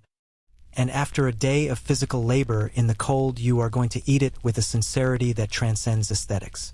The skald, after the eating has settled into its comfortable second phase, stands.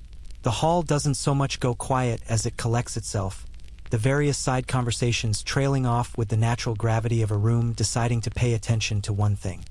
The skald is performing tonight, and his performance is not casual entertainment. It is the hall's primary cultural technology for the preservation and transmission of history, identity, and communal values. He recites in the formal poetic meter called Drakvate, a complex, demanding verse form with strict rules about syllable count, internal rhyme, and alliteration that requires genuine technical mastery to produce, and that sounds, even without understanding the specific words, like something with a spine to it, a structural integrity you can feel in the rhythms if not follow in the meaning. The subject tonight appears to be a sea voyage. There are kennings, the compound metaphorical constructions that are the signature ornament of Norse poetry, and even without knowing the language you recognize the water imagery, the ship motion, the storm vocabulary, and the hall listens with the focused, participatory attention of an audience that already knows many of the stories and is listening for the specific way this particular skald shapes the telling. Kennings are worth a brief digression, because they are one of the most genuinely distinctive intellectual achievements of Norse literary culture, and they deserve more than a footnote. A kenning is a compressed metaphorical compound that substitutes for a common noun. The sea is the whale's road, a sword is the wound snake, gold is the fire of the sea or Fafnir's lair, a warrior is the feeder of ravens. They stack and layer and create a kind of associative density in the poetry that rewards familiarity with the mythological and cultural reference system that underlies them. Understanding a kenning fully requires knowing not just the 2 component words, but the entire web of associations that the compound invokes, which means that truly appreciating Norse skaldic poetry requires a deep familiarity with Norse mythology, history, and cultural reference. The poetry was, in this sense, a carrier of culture as well as a product of it. To understand the poems fully, you had to already know what the poems were teaching you.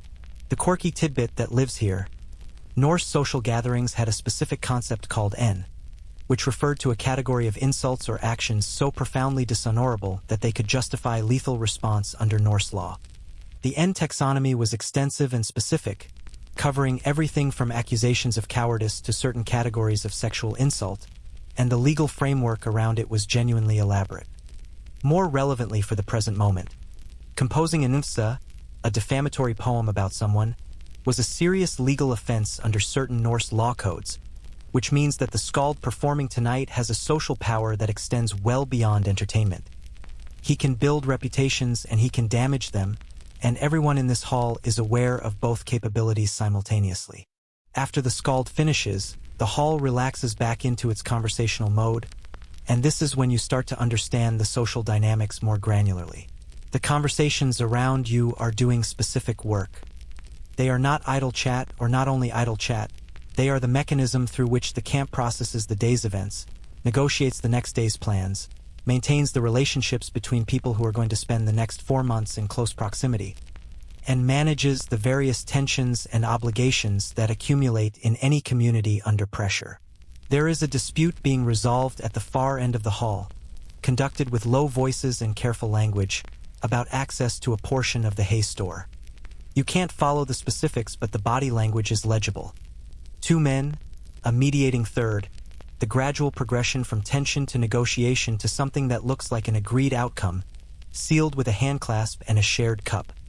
Norse law was sophisticated, and the ing system meant that formal legal disputes had a designated resolution mechanism, but most daily conflicts were resolved informally, within the community, through exactly this kind of negotiated settlement.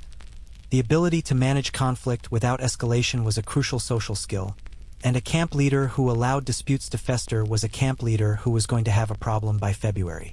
Historians still argue whether the famous Norse litigiousness, the sagas are absolutely full of legal disputes, property claims, and elaborate processes of formal accusation and counteraccusation, represented a genuine cultural preference for legal process over direct violence, or whether the legal system was itself a form of ritualized conflict that often ended in violence anyway, just at a more organized and socially sanctioned time and place. The answer is probably both simultaneously, which is not a satisfying resolution but is perhaps an honest one. Your status in this community is being actively assessed tonight, and the assessment process is subtle but continuous. The people nearest to you on the bench are not ignoring you. They are including you in conversation at the margins, asking simple questions through gesture and repetition when words fail, watching how you respond to things with the evaluative attention of people who need to know whether you are going to be useful. Can you follow instructions? Do you complain? Do you eat your share without taking more than your share? Do you show respect to the right people? Do you understand, at some basic level, the social grammar of this space? You are doing reasonably well on most of these measures, partly through genuine effort and partly through the fortunate accident of having spent the day doing work that, however incompetently, was genuinely attempted. The camp respects effort. Incompetence combined with genuine trying is infinitely preferable, in this social calculus, to competence combined with reluctance. You split wood badly, but you split wood. You mucked out the buyer slowly, but you mucked it out completely. These things have been noticed in the peripheral way that everything in a small community is noticed, and they have been quietly filed.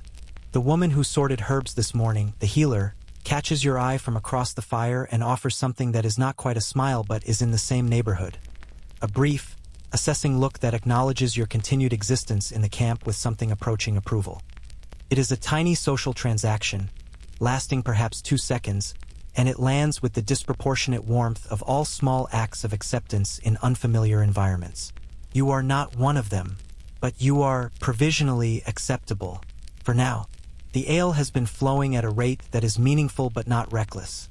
This is a working camp, not a feast night, and the adults here know the difference between the social lubrication of moderate drinking and the operational liability of excess.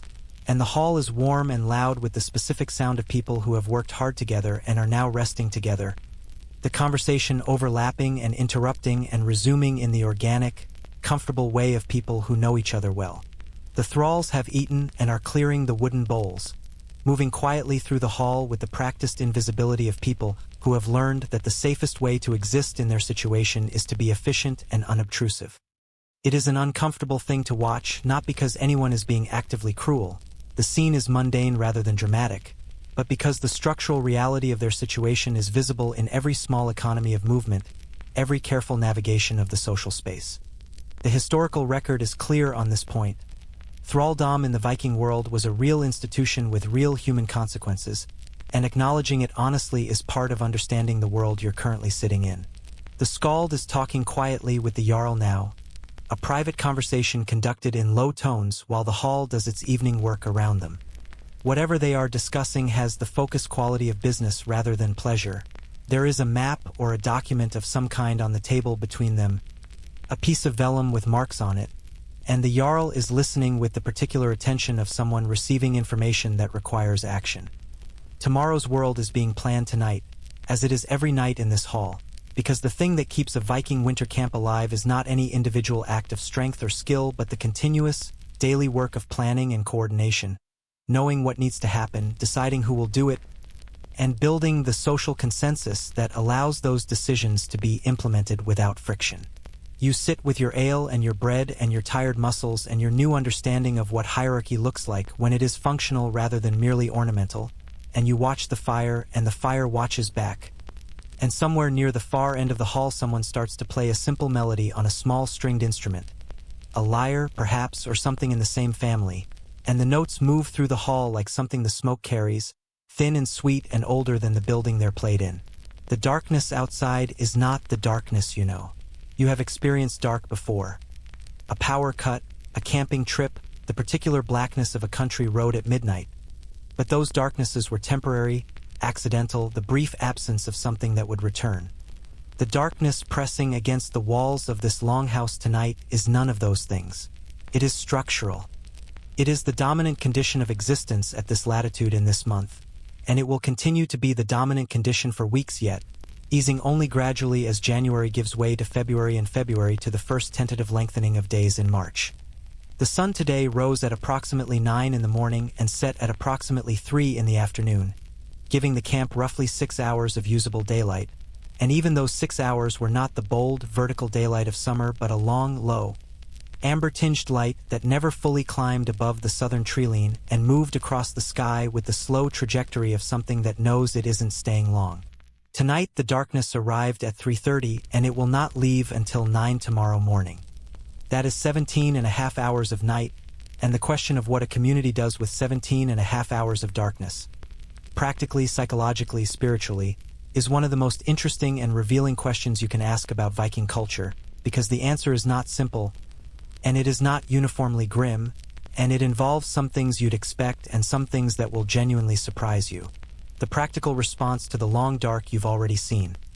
The indoor work that extends the productive day beyond the limits of the sun, the oil lamps and the firelight, the spinning and weaving and repairing that turns the darkness into working hours rather than lost ones. A Viking winter camp at 10 in the evening is not asleep. It is operating on a different register than the daytime, quieter, slower, more interior in its focus, but it is operating. The darkness is not a shutdown. It is a reorientation, but the psychological and spiritual dimensions of the long dark are something different, and they deserve their own examination, because the Norse relationship with winter darkness was not just pragmatic endurance. It was a whole cosmological and mythological system built, in significant part, around the problem of light and dark and the terrifying possibility that the balance between them might not be guaranteed. Start with the mythology, because the mythology is the operating system through which these people understood their world, and you cannot understand their response to December darkness without understanding what they believed December darkness meant. In Norse cosmology, the world existed in a state of perpetual tension between order and chaos, between the gods of Skar and the giants and monsters of the outer realms, and winter, genuine, deep northern winter, was the season when that tension was most acute, when the forces of cold and dark were at their most powerful, when the boundary between the human world and the other worlds felt thinnest and most permeable. The concept of Fimbulwinter, the great winter that precedes Ragnarok, the Norse apocalypse, was not an abstract theological proposition to the people in this hall. It was a description of something they could almost feel in the bones of a December night. 3 consecutive winters without intervening summers, the sun retreating, the cold advancing, the world narrowing toward a final darkness. Every winter was, on some level, a rehearsal for that possibility, or at least a reminder of it. The sun's return in spring was not taken for granted. It was anticipated, hoped for, and when it came, genuinely celebrated as a victory rather than simply noted as a calendar event. The mainstream historical fact that grounds this section, the midwinter festival known as Jol, from which the word Yule derives, and which fed directly into later Christian Christmas traditions in Scandinavia, was among the most significant religious and social celebrations of the Viking year, timed to the winter solstice and its immediate aftermath. The solstice, the longest night, was the turning point. After it, the days would begin, however imperceptibly, to lengthen again. Celebrating this turning point with feasting, drinking, fire, and communal gathering was not merely hedonism but a ritual affirmation of the world's continuity, a collective act of confidence that the light would return. The Jol fires were, in a very real sense, sympathetic magic. By lighting fires at the darkest point of the year, you were participating in the work of keeping the light alive. Your camp is in the aftermath of Jol right now. The solstice has just passed, and the celebrations of a week ago have left a residue of warmth in the social atmosphere of the hall, a slightly elevated mood that will gradually fade back to the baseline endurance mode of midwinter.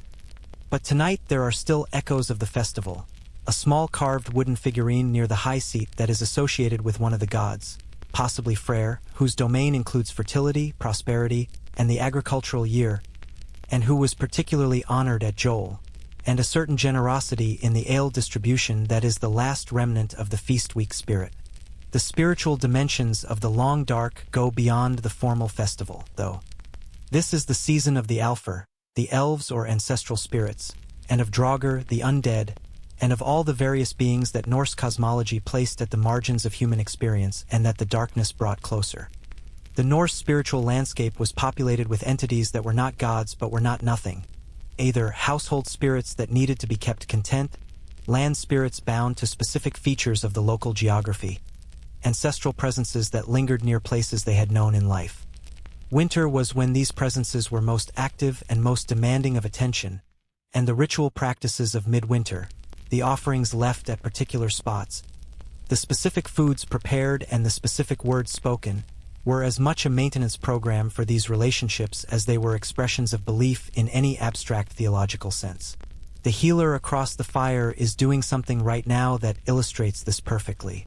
She has moved to a position near the door, and she is doing something small and deliberate with a small wooden bowl of food, porridge or something like it, that she places carefully just inside the threshold.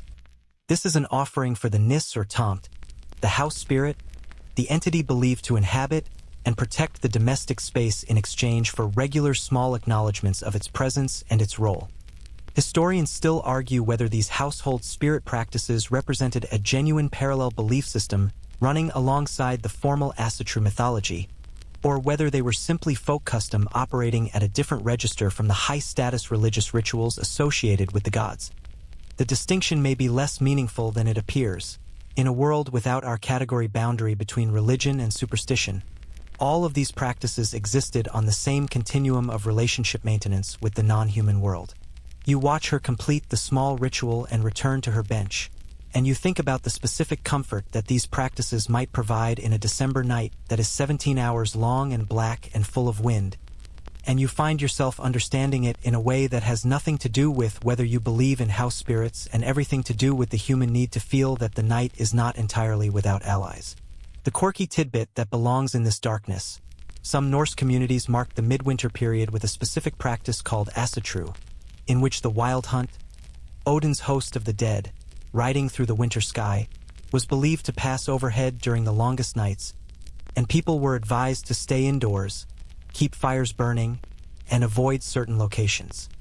The noise of the wind in the darkness, which can produce genuinely uncanny sounds when it moves through the timber structure of a longhouse, groans, whistles, rhythmic thumping, would have provided ample atmospheric evidence for the passage of something large and supernatural through the winter sky. You hear it now, actually. The wind has picked up in the last hour, and there is a particular note it finds in the gap above the door that is low and resonant and deeply unsettling if you are inclined to find it so, which in this firelit hall, surrounded by people who have a comprehensive cosmology explaining exactly what makes that sound, you find yourself slightly inclined to be. The long dark also has a social function that is distinct from its spiritual one, and this is something that the camp navigates with deliberate collective intelligence. 17 hours of shared indoor space, night after night, week after week, can either be a bonding experience or a pressure cooker, and the difference between those outcomes depends almost entirely on how the community manages the darkness. The evening routines you're observing, the storytelling, the games, the music, the skald's poetry, the specific rituals of food and drink, are not just entertainment. They are psychological maintenance, the technologies by which a community keeps itself functional and coherent through the long dark. Storytelling is the primary medium, and tonight the Jarl's eldest son, a young man of perhaps 17, at the transitional age between boyhood and full adult status in Norse society, has the floor. He is telling a story that appears to involve a sea voyage, a kenning-heavy description of a storm, and a character whose decisions are generating considerable vocal commentary from the listeners, which is the Norse equivalent of heckling and is clearly a well-established part of the storytelling tradition rather than a disruption of it. The storyteller incorporates the comments without breaking his rhythm, adapting and responding in real time, and the result is something that is simultaneously narrative and conversation, individual performance and communal creation. The games that the community plays in these long evenings range from the Nefadaful you observed last night to dice games, riddle competitions, and what appears to be a memory game involving a sequence of words or names that has to be recited in order with each player adding a new element. The riddle tradition, Gatter in Old Norse, was a serious intellectual form as well as an entertainment, and the Poetic Edda, one of the primary sources for Norse mythology, contains several extended riddle sequences that demonstrate both the sophistication of the form and the cultural value placed on verbal wit and quick thinking. Being good at riddles was not a party trick in this culture. It was a demonstration of the kind of quick, associative intelligence that was genuinely valued in a society where problem-solving often had to happen fast and without reference materials. The children are still up.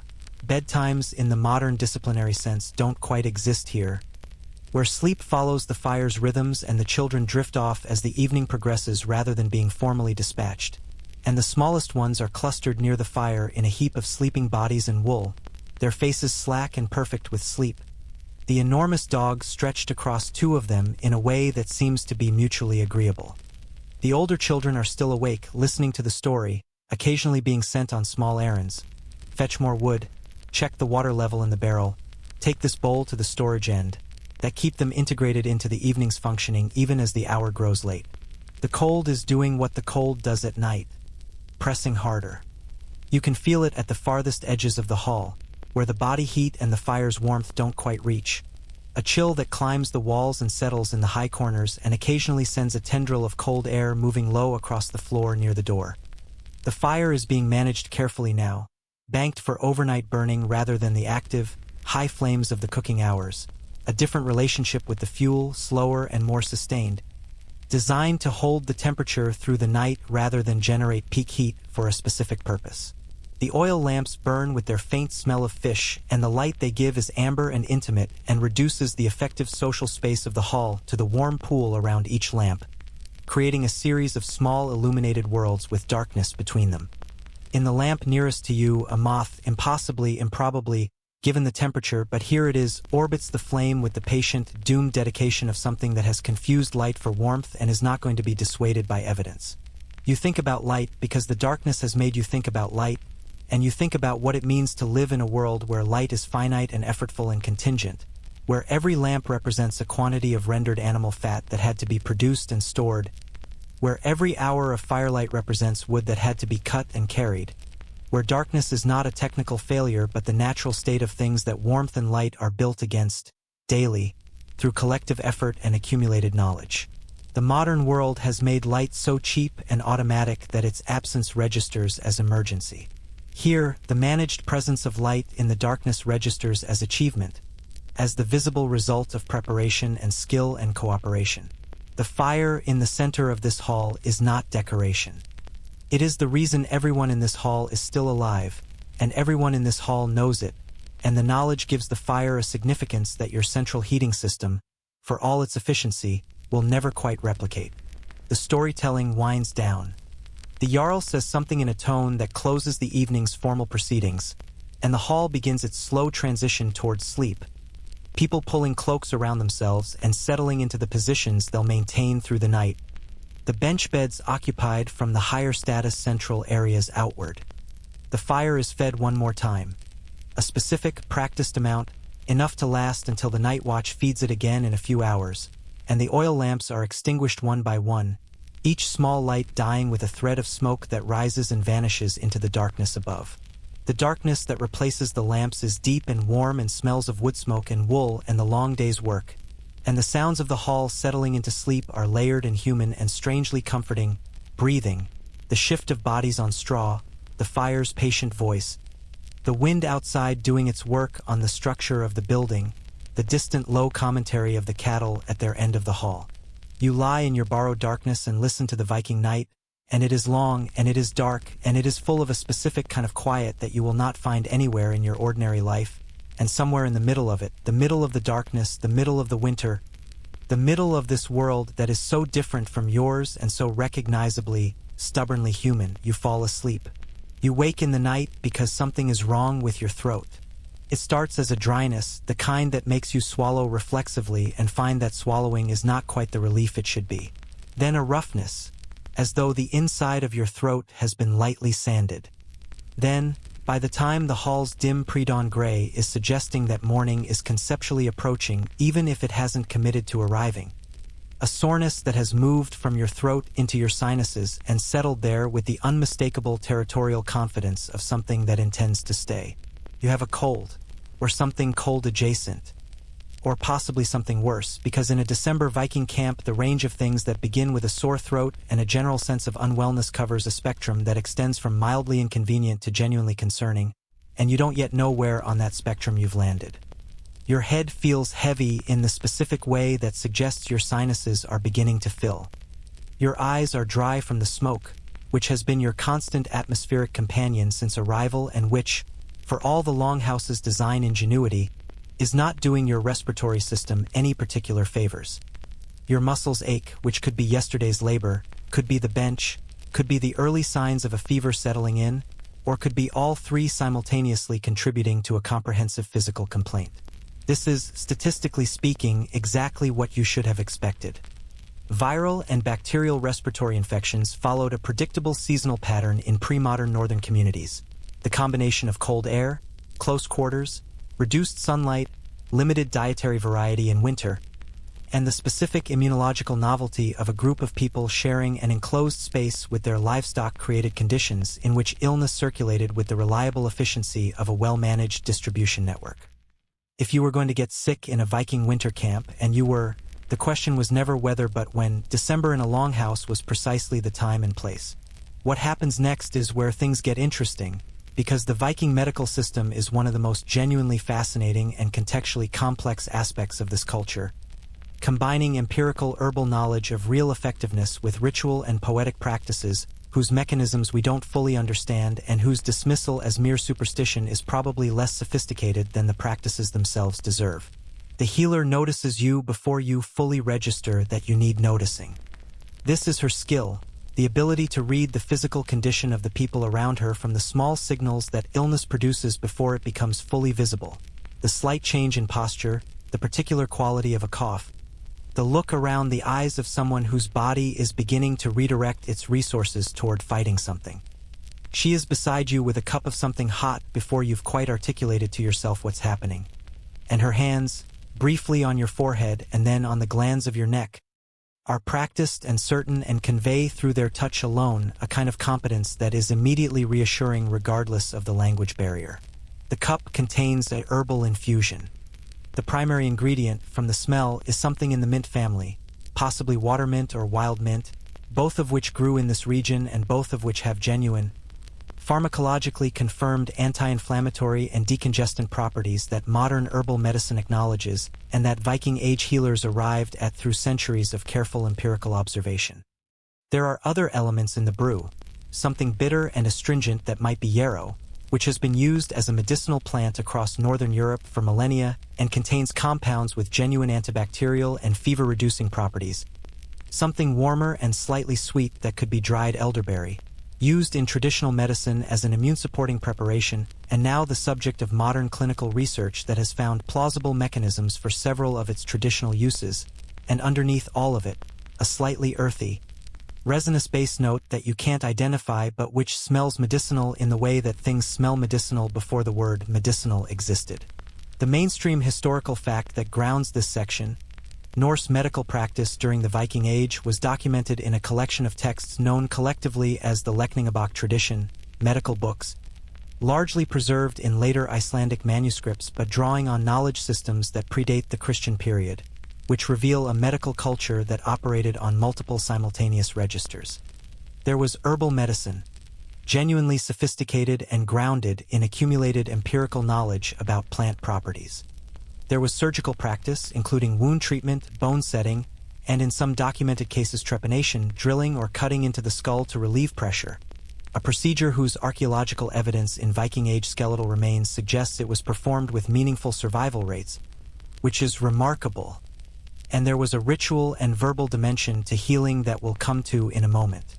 You drink the herbal infusion, which is hot and bitter and slightly sweet and tastes of winter forests and the inside of a stone mortar, and it does something. The warmth of it is immediately soothing against your sore throat, and the steam rising from it, inhaled over the cup, begins to ease the pressure in your sinuses in the way that steam does, which is a physiological reality that has nothing to do with belief and everything to do with humidity and temperature. Whether the specific herbs are doing pharmacological work is something a clinical trial could determine, and this setting cannot, but the practical result, warmth, hydration, aromatic steam, the reassurance of someone competent paying attention to your condition, is real and immediate, and you are grateful for it. Now the healer does something that sits in more complex territory. She speaks over you. Not to you, or not only to you, she speaks a series of words in a formal, rhythmically structured cadence that is distinct from her ordinary conversational Norse, a kind of incantation or verbal formula that she delivers quietly but with evident intentionality. Her eyes focus somewhere between you and the middle distance. This is a galder, a verbal charm or spell, part of the broader Norse magical tradition that encompassed healing, protection, and various other applications of formalized spoken language as a technology for affecting the physical world.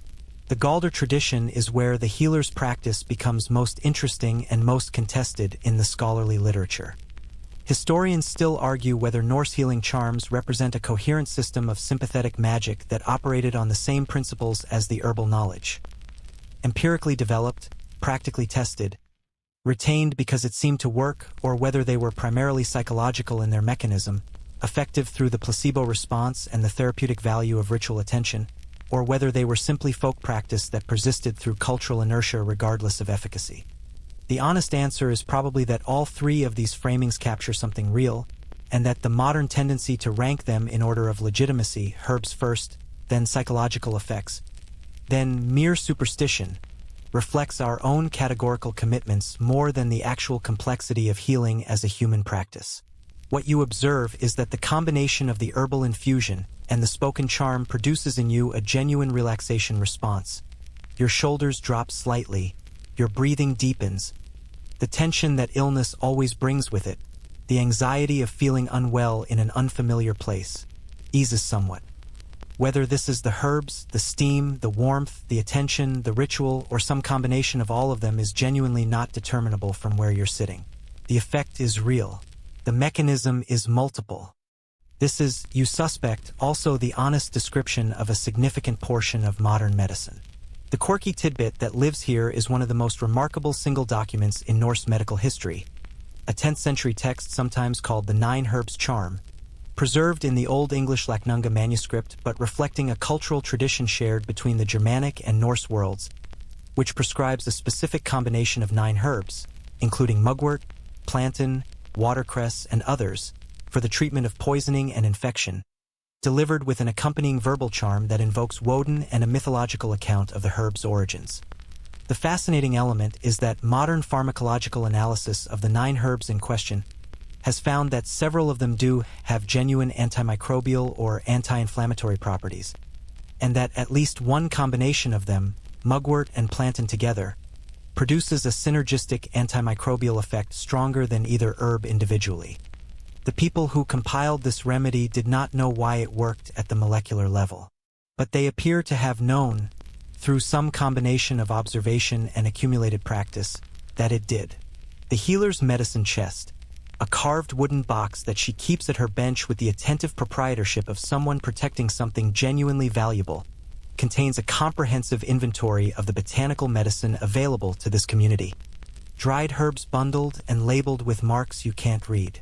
Small clay pots of rendered fat infused with plant materials, the ancestors of modern medicated ointments, used for skin conditions, joint pain, and wound treatment. A collection of smooth stones of various sizes used for warming and applying to painful areas. A quantity of clean linen strips for wound binding. A small sharp knife, different from the utility knife everyone carries, with a finer edge and a more deliberate purpose. Several objects that you can't identify by function but that clearly have specific roles in her practice. A carved bone implement, a small bag of something granular and aromatic, a piece of amber on a cord. The amber is significant. Amber, fossilized tree resin, found on the shores of the Baltic and North Seas, occupied a specific place in Norse material culture that was partly aesthetic, partly economic, and partly medicinal magical. It was traded extensively across the Viking world, valued both as a decorative material and as a substance believed to have protective and healing properties. The healer's amber is not decorative. It is part of her toolkit, used in ways that the medical manuscripts describe but that we understand imperfectly, and its presence in her medicine chest connects this camp to trade routes that stretch from the Baltic coast through the North Sea network and into the wider Viking world. Your illness, it becomes clear over the course of the morning, is a proper cold rather than something more serious. The fever, when it comes, and it does come, a few hours after the herbal infusion, a low, heavy warmth that settles behind your eyes and makes the light from the smoke hole seem slightly too bright, is moderate rather than alarming. The kind of fever that the body uses as a tool rather than the kind that indicates the body is losing a battle. The healer checks you twice more during the day, adjusting the herb mixture in the second cup, adding something that makes it more bitter and also, somehow, slightly more effective at clearing the stuffed feeling in your head. You sleep for a portion of the afternoon, which is both medically useful and socially complicated in a community where rest during working hours carries implications about your contribution and your constitution. Nobody says anything about this directly, but you are aware of it in the way you're aware of most social dynamics in this camp. As an undercurrent beneath the surface of normal interaction, a data point being added to the ongoing assessment of who you are and whether you belong here. The experience of being ill in a Viking winter camp clarifies something important about the relationship between individual and community in this social structure. Your illness is not purely your own problem. In a settlement this size, a contagious respiratory illness moving through the population is a collective concern, because the people who get sick are the people who can't do their share of the work, and the work doesn't pause for illness. The camp absorbs the deficit created by your reduced capacity today, which means everyone else's workload adjusts slightly to compensate, which means your illness is a small but real tax on the community's resources. This is understood by everyone, including you, and it generates a specific kind of social pressure that is not hostile but is not entirely comfortable either. The pressure to recover quickly, to contribute what you can even while unwell, to not allow your illness to be larger than it has to be.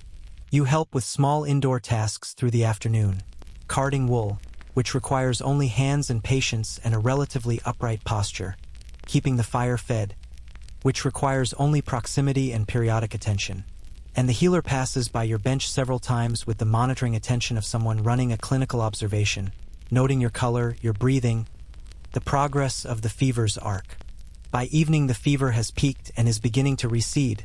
The specific transition from climbing warmth to cooling sweat, that means your immune system has gained the upper hand, and the relief of it is disproportionate. The way relief always is when the thing you were worried about turns out to be manageable. The evening meal is modified for you. A thinner porridge, more liquid than the standard version, with additional herbs stirred into it. The consideration this represents, the adjustment of a communal meal preparation to accommodate one sick person, is not large, but it is real, and it tells you something about the texture of care in this community that the formal social hierarchy doesn't fully capture. The hierarchy determines where you sit and what voice you have in collective decisions. but the daily fabric of care, who notices when you're unwell, who adjusts the medicine, who makes the porridge thinner, operates on a different logic, more diffuse and less formal, and it is running continuously underneath the visible social structure. You eat the thin porridge and drink the third herbal infusion of the day and feel the specific gratitude of someone whose body is cooperating again. And you think about the healer across the fire with her carved wooden box and her spoken charms and her 900 years of pharmacological head start on modern clinical trials, and you think that the word primitive is doing a lot of work in the popular imagination of this world that it is not, when you're actually here earning. The fire is high tonight and the hall is warm and your bench has acquired, through 2 nights of use, a slight impression of your body in the straw that makes it marginally more comfortable than it was the first night. And the sounds of the camp settling towards sleep are familiar now in the way that all repeated sounds become familiar, and you close your eyes with the specific exhaustion of a body that has been fighting something and is now, cautiously, standing down. Tomorrow you have the night watch. Someone told you this afternoon with the matter-of-fact tone of a person conveying a logistics update rather than delivering news, and you nodded as though you had been expecting it, and now, on the edge of sleep, you are thinking about what it means to be the person responsible for keeping the fire alive through the last dark hours before dawn. Alone in the hall while everyone else sleeps, with the wind outside and the darkness pressing in and the cattle breathing at the far end and the fire the only warm, certain thing in a world that is very large and very cold and entirely indifferent to your comfort. You are, against all reasonable expectation, almost looking forward to it. The hand on your shoulder is not gentle, but it is not unkind.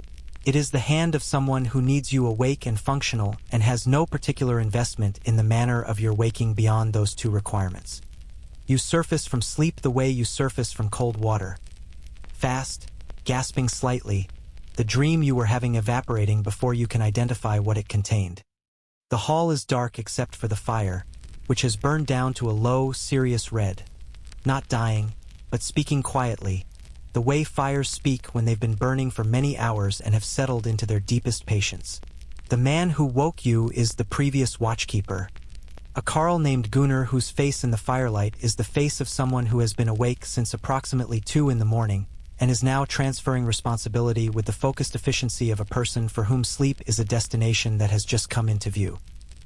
He says 3 things to you in Norse, slowly enough that you catch the gist of 2 of them.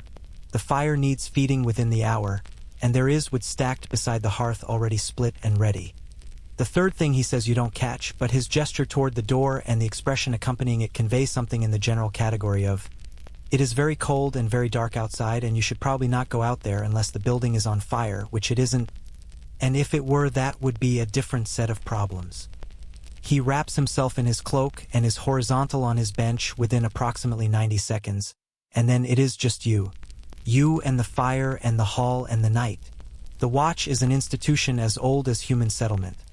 The designated wakefulness of one person so that everyone else can surrender to sleep without surrendering to vulnerability. In a Viking winter camp, the night watch had a specific, practical set of responsibilities. Keep the fire alive. Listen for anything wrong. The sound of the cattle in genuine distress rather than routine commentary. The sound of the structure under unusual stress. The sound of someone or something outside that shouldn't be there. Wake the household if anything requires collective response. And do all of this through several hours of deep night without falling asleep, which is both the central requirement and the primary challenge of the role. You feed the fire first, because the fire is the most immediate responsibility, and because the act of doing something purposeful steadies the slightly untethered feeling of being the only awake person in a building full of sleeping people in the middle of a Viking night. You take 2 of the split birch pieces from the stack, place them with the careful deliberation of someone who has been watching how this is done for 2 days, angled against the existing coals at the end nearest the air current from the door, and the fire accepts them with a low, satisfied sound and begins the slow climb back toward warmth. The light lifts. The hall expands back out of the shadows that had been gathering in its corners. The sleeping figures along the benches resolving from dark shapes into recognizable people. The child still tangled with the dog, both of them generating a combined heat signature that has kept that corner of the bench meaningfully warmer than the rest. The Jarl in his place near the high seat. His breathing the slow, deep breathing of someone genuinely and completely asleep.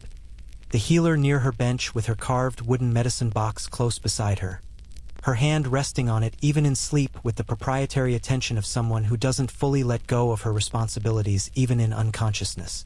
The hall at this hour has a quality it doesn't have at any other time.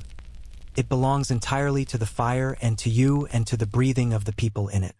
During the day, it is a social space, dense with activity and hierarchy and the negotiation of relationships. During the evening, it is a performance space, given over to story and music and the managed sociability of the community. But in the deep watches of the night, it reverts to something more fundamental.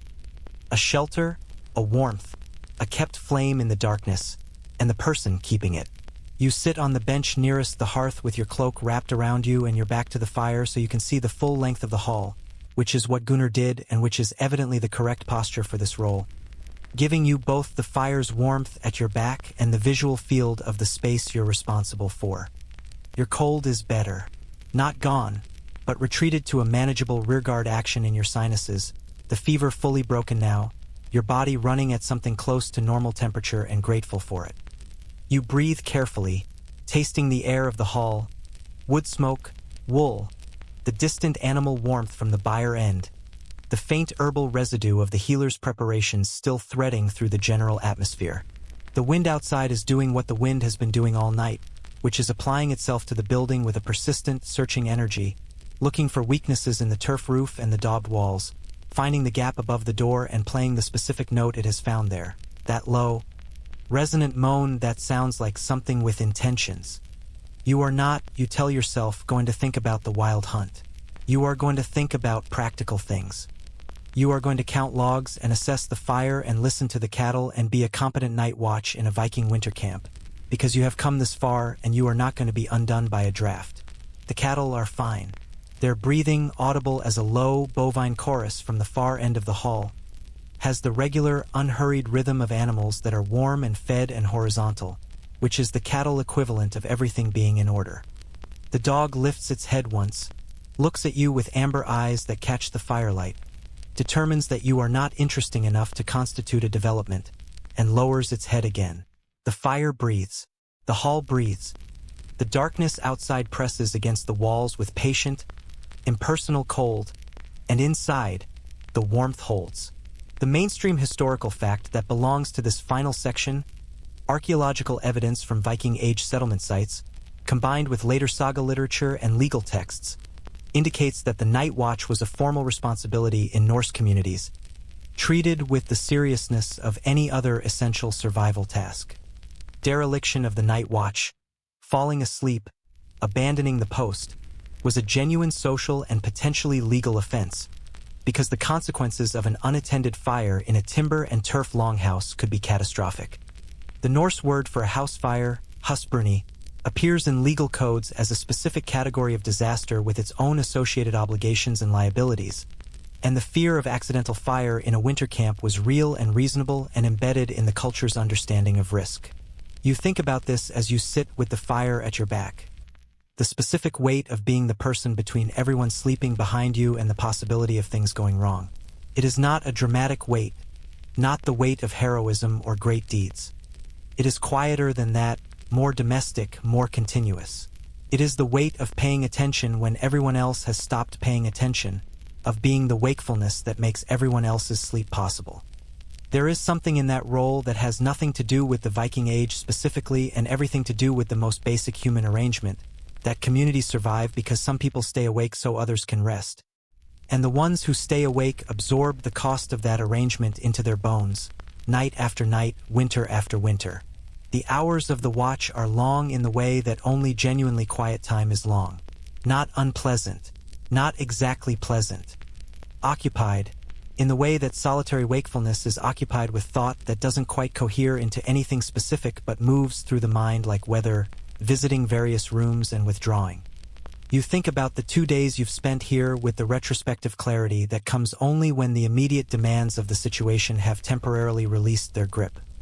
The axe and the byre and the leg wraps and the way drink and the herbal infusion and the skald's poetry and the little offering bowl by the door and Bjorn's neutral expression watching your first failed swing and the healer's hands on your forehead and the amber on its cord and all of it assembles itself in the night's quiet into something that feels, tentatively like understanding. Not of the details, you are still missing enormous swathes of the language, the law, the mythology, the craft knowledge, but of the structure, of the logic that underlies the whole enterprise. The Viking winter camp works when it works because every person in it is doing something that matters to everyone else and everyone knows it, and the knowing creates the web of mutual obligation and attention that is, ultimately, what a community actually is. Not the buildings, not the hierarchy, not the theology. The buildings and the hierarchy and the theology are expressions of the web, not the web itself. The web is the continuous, daily, unglamorous practice of showing up and doing your part and noticing when someone else needs the porridge made thinner. The quirky tidbit that fits in the last watch of the night, some Norse sagas describe a practice called utisita, meaning sitting out, in which a person would spend a night sitting alone outdoors at a significant location, a burial mound, a crossroads, a particular natural feature, in order to receive wisdom or visions from the spirits associated with that place. The practice appears to have been genuine, though its ritual dimensions are debated, and it represents the flip side of the night watch, where the night watch is a practical vigil oriented toward the protection of the community. Utisita is a spiritual vigil oriented toward the reception of knowledge from the non-human world. Both involve one person awake in the darkness. Both are considered serious and demanding. The darkness is the same. The purpose differs. The quality of attention required is identical. Historians still argue whether Utisita was genuinely shamanic in character, connected to the seer tradition of Norse magic, which had its own practitioners, its own cosmological framework, and its own complex social status, or whether it was a more widely practiced form of contemplative religious experience available to ordinary people outside the specialist magical tradition. The ambiguity is itself revealing. In Norse culture, the boundary between ordinary experience and extraordinary experience was permeable in ways that modern categories don't easily accommodate. And a person sitting alone in the darkness with the wind around them and their attention fully given to the non-ordinary might be a shaman, or might simply be paying attention at a level that ordinary social life rarely demanded or permitted. You are not a shaman. You are a sick modern person doing a night watch in a reconstructed mental version of a Viking winter camp, and your non-ordinary experience right now consists mainly of the specific quality of firelight on old timber and the way the smoke moves when the wind shifts. But there is something in the quality of attention that the watch demands, the sustained, focused, undistracted awareness of the space and the fire and the people sleeping in it, that feels connected to something older than your ordinary relationship with consciousness. You are awake so they can sleep. You are watching so they don't have to. The fire is your responsibility and the fire is alive under your care. These are very simple facts, and in their simplicity they have a weight and a clarity that your ordinary waking hours rarely achieve. The night moves. The fire needs feeding twice more during your watch, and both times you perform the operation with the deliberate care of someone who has learned enough to know that care is what the fire requires. The second feeding produces a brief, generous surge of flame that illuminates the hall clearly for a few seconds. Every face, every object, every sleeping form rendered in sudden amber detail, before settling back into the steady working warmth of a well-managed fire. In that brief surge you see the hall whole, all its imperfection, its functional roughness, its dense human habitation with all the complexity that implies, and also its extraordinary achievement, this kept warmth in a world of cold, this community held together by shared obligation and daily labor and the continuous, patient maintenance of fire. The pale light comes slowly and without announcement. There is no dramatic sunrise at this latitude in this month. The darkness simply begins, incrementally, to be less dark, a gray quality entering the blackness by degrees, the shapes of the hall becoming separable from their shadows, the smoke above the fire becoming visible as a moving thing rather than simply a quality of the air. The smoke hole in the roof, directly above the hearth, shows a rectangle of sky that goes from black to charcoal to the particular colorless gray of a winter dawn. And in that gray you can see, or think you can see, which might be the same thing at this hour, the last few stars retreating from the advancing light. The camp begins to surface, not all at once, not dramatically. A stirring here, a cough there, the cattle shifting and resuming their morning commentary, the dogs standing and stretching in the elaborate full-body expression that dogs use to announce their return to consciousness. The child rolls over and pulls the cloak tighter. The healer sits up and looks immediately alert, the way people look immediately alert who have spent their lives waking to responsibility rather than leisure. She looks at you and the fire and makes a small assessment, and whatever the assessment concludes, it includes a brief nod in your direction that means the fire is good and you have done this correctly, and the nod lands with the specific weight of approval from someone whose approval is worth having. The Jarl rises last among the early wakers, which is the privilege of rank in a community that has arranged its morning so that the leader wakes to a warm hall and a fire already established rather than to cold and darkness. He stands and stretches and surveys the hall with the automatic, comprehensive attention of someone doing a daily inventory of everything he is responsible for, and his gaze passes over you without particular comment, which is, you understand now, its own form of acceptance. If something were wrong, he would look at you differently. The neutral gaze means you are part of the ordinary accounting of the morning, not a problem requiring attention. The first person to speak aloud this morning is Bjorn, who has apparently woken with a logistical concern that cannot wait, and who announces it from his bench in the carrying tone of a 10-year-old who has not yet learned the art of indoor voices, and who generates several low groans and one genuine laugh from the adults around him, and the laugh moves through the hall like something physical, a small warm thing that touches everyone it reaches and leaves them fractionally more awake and fractionally more present.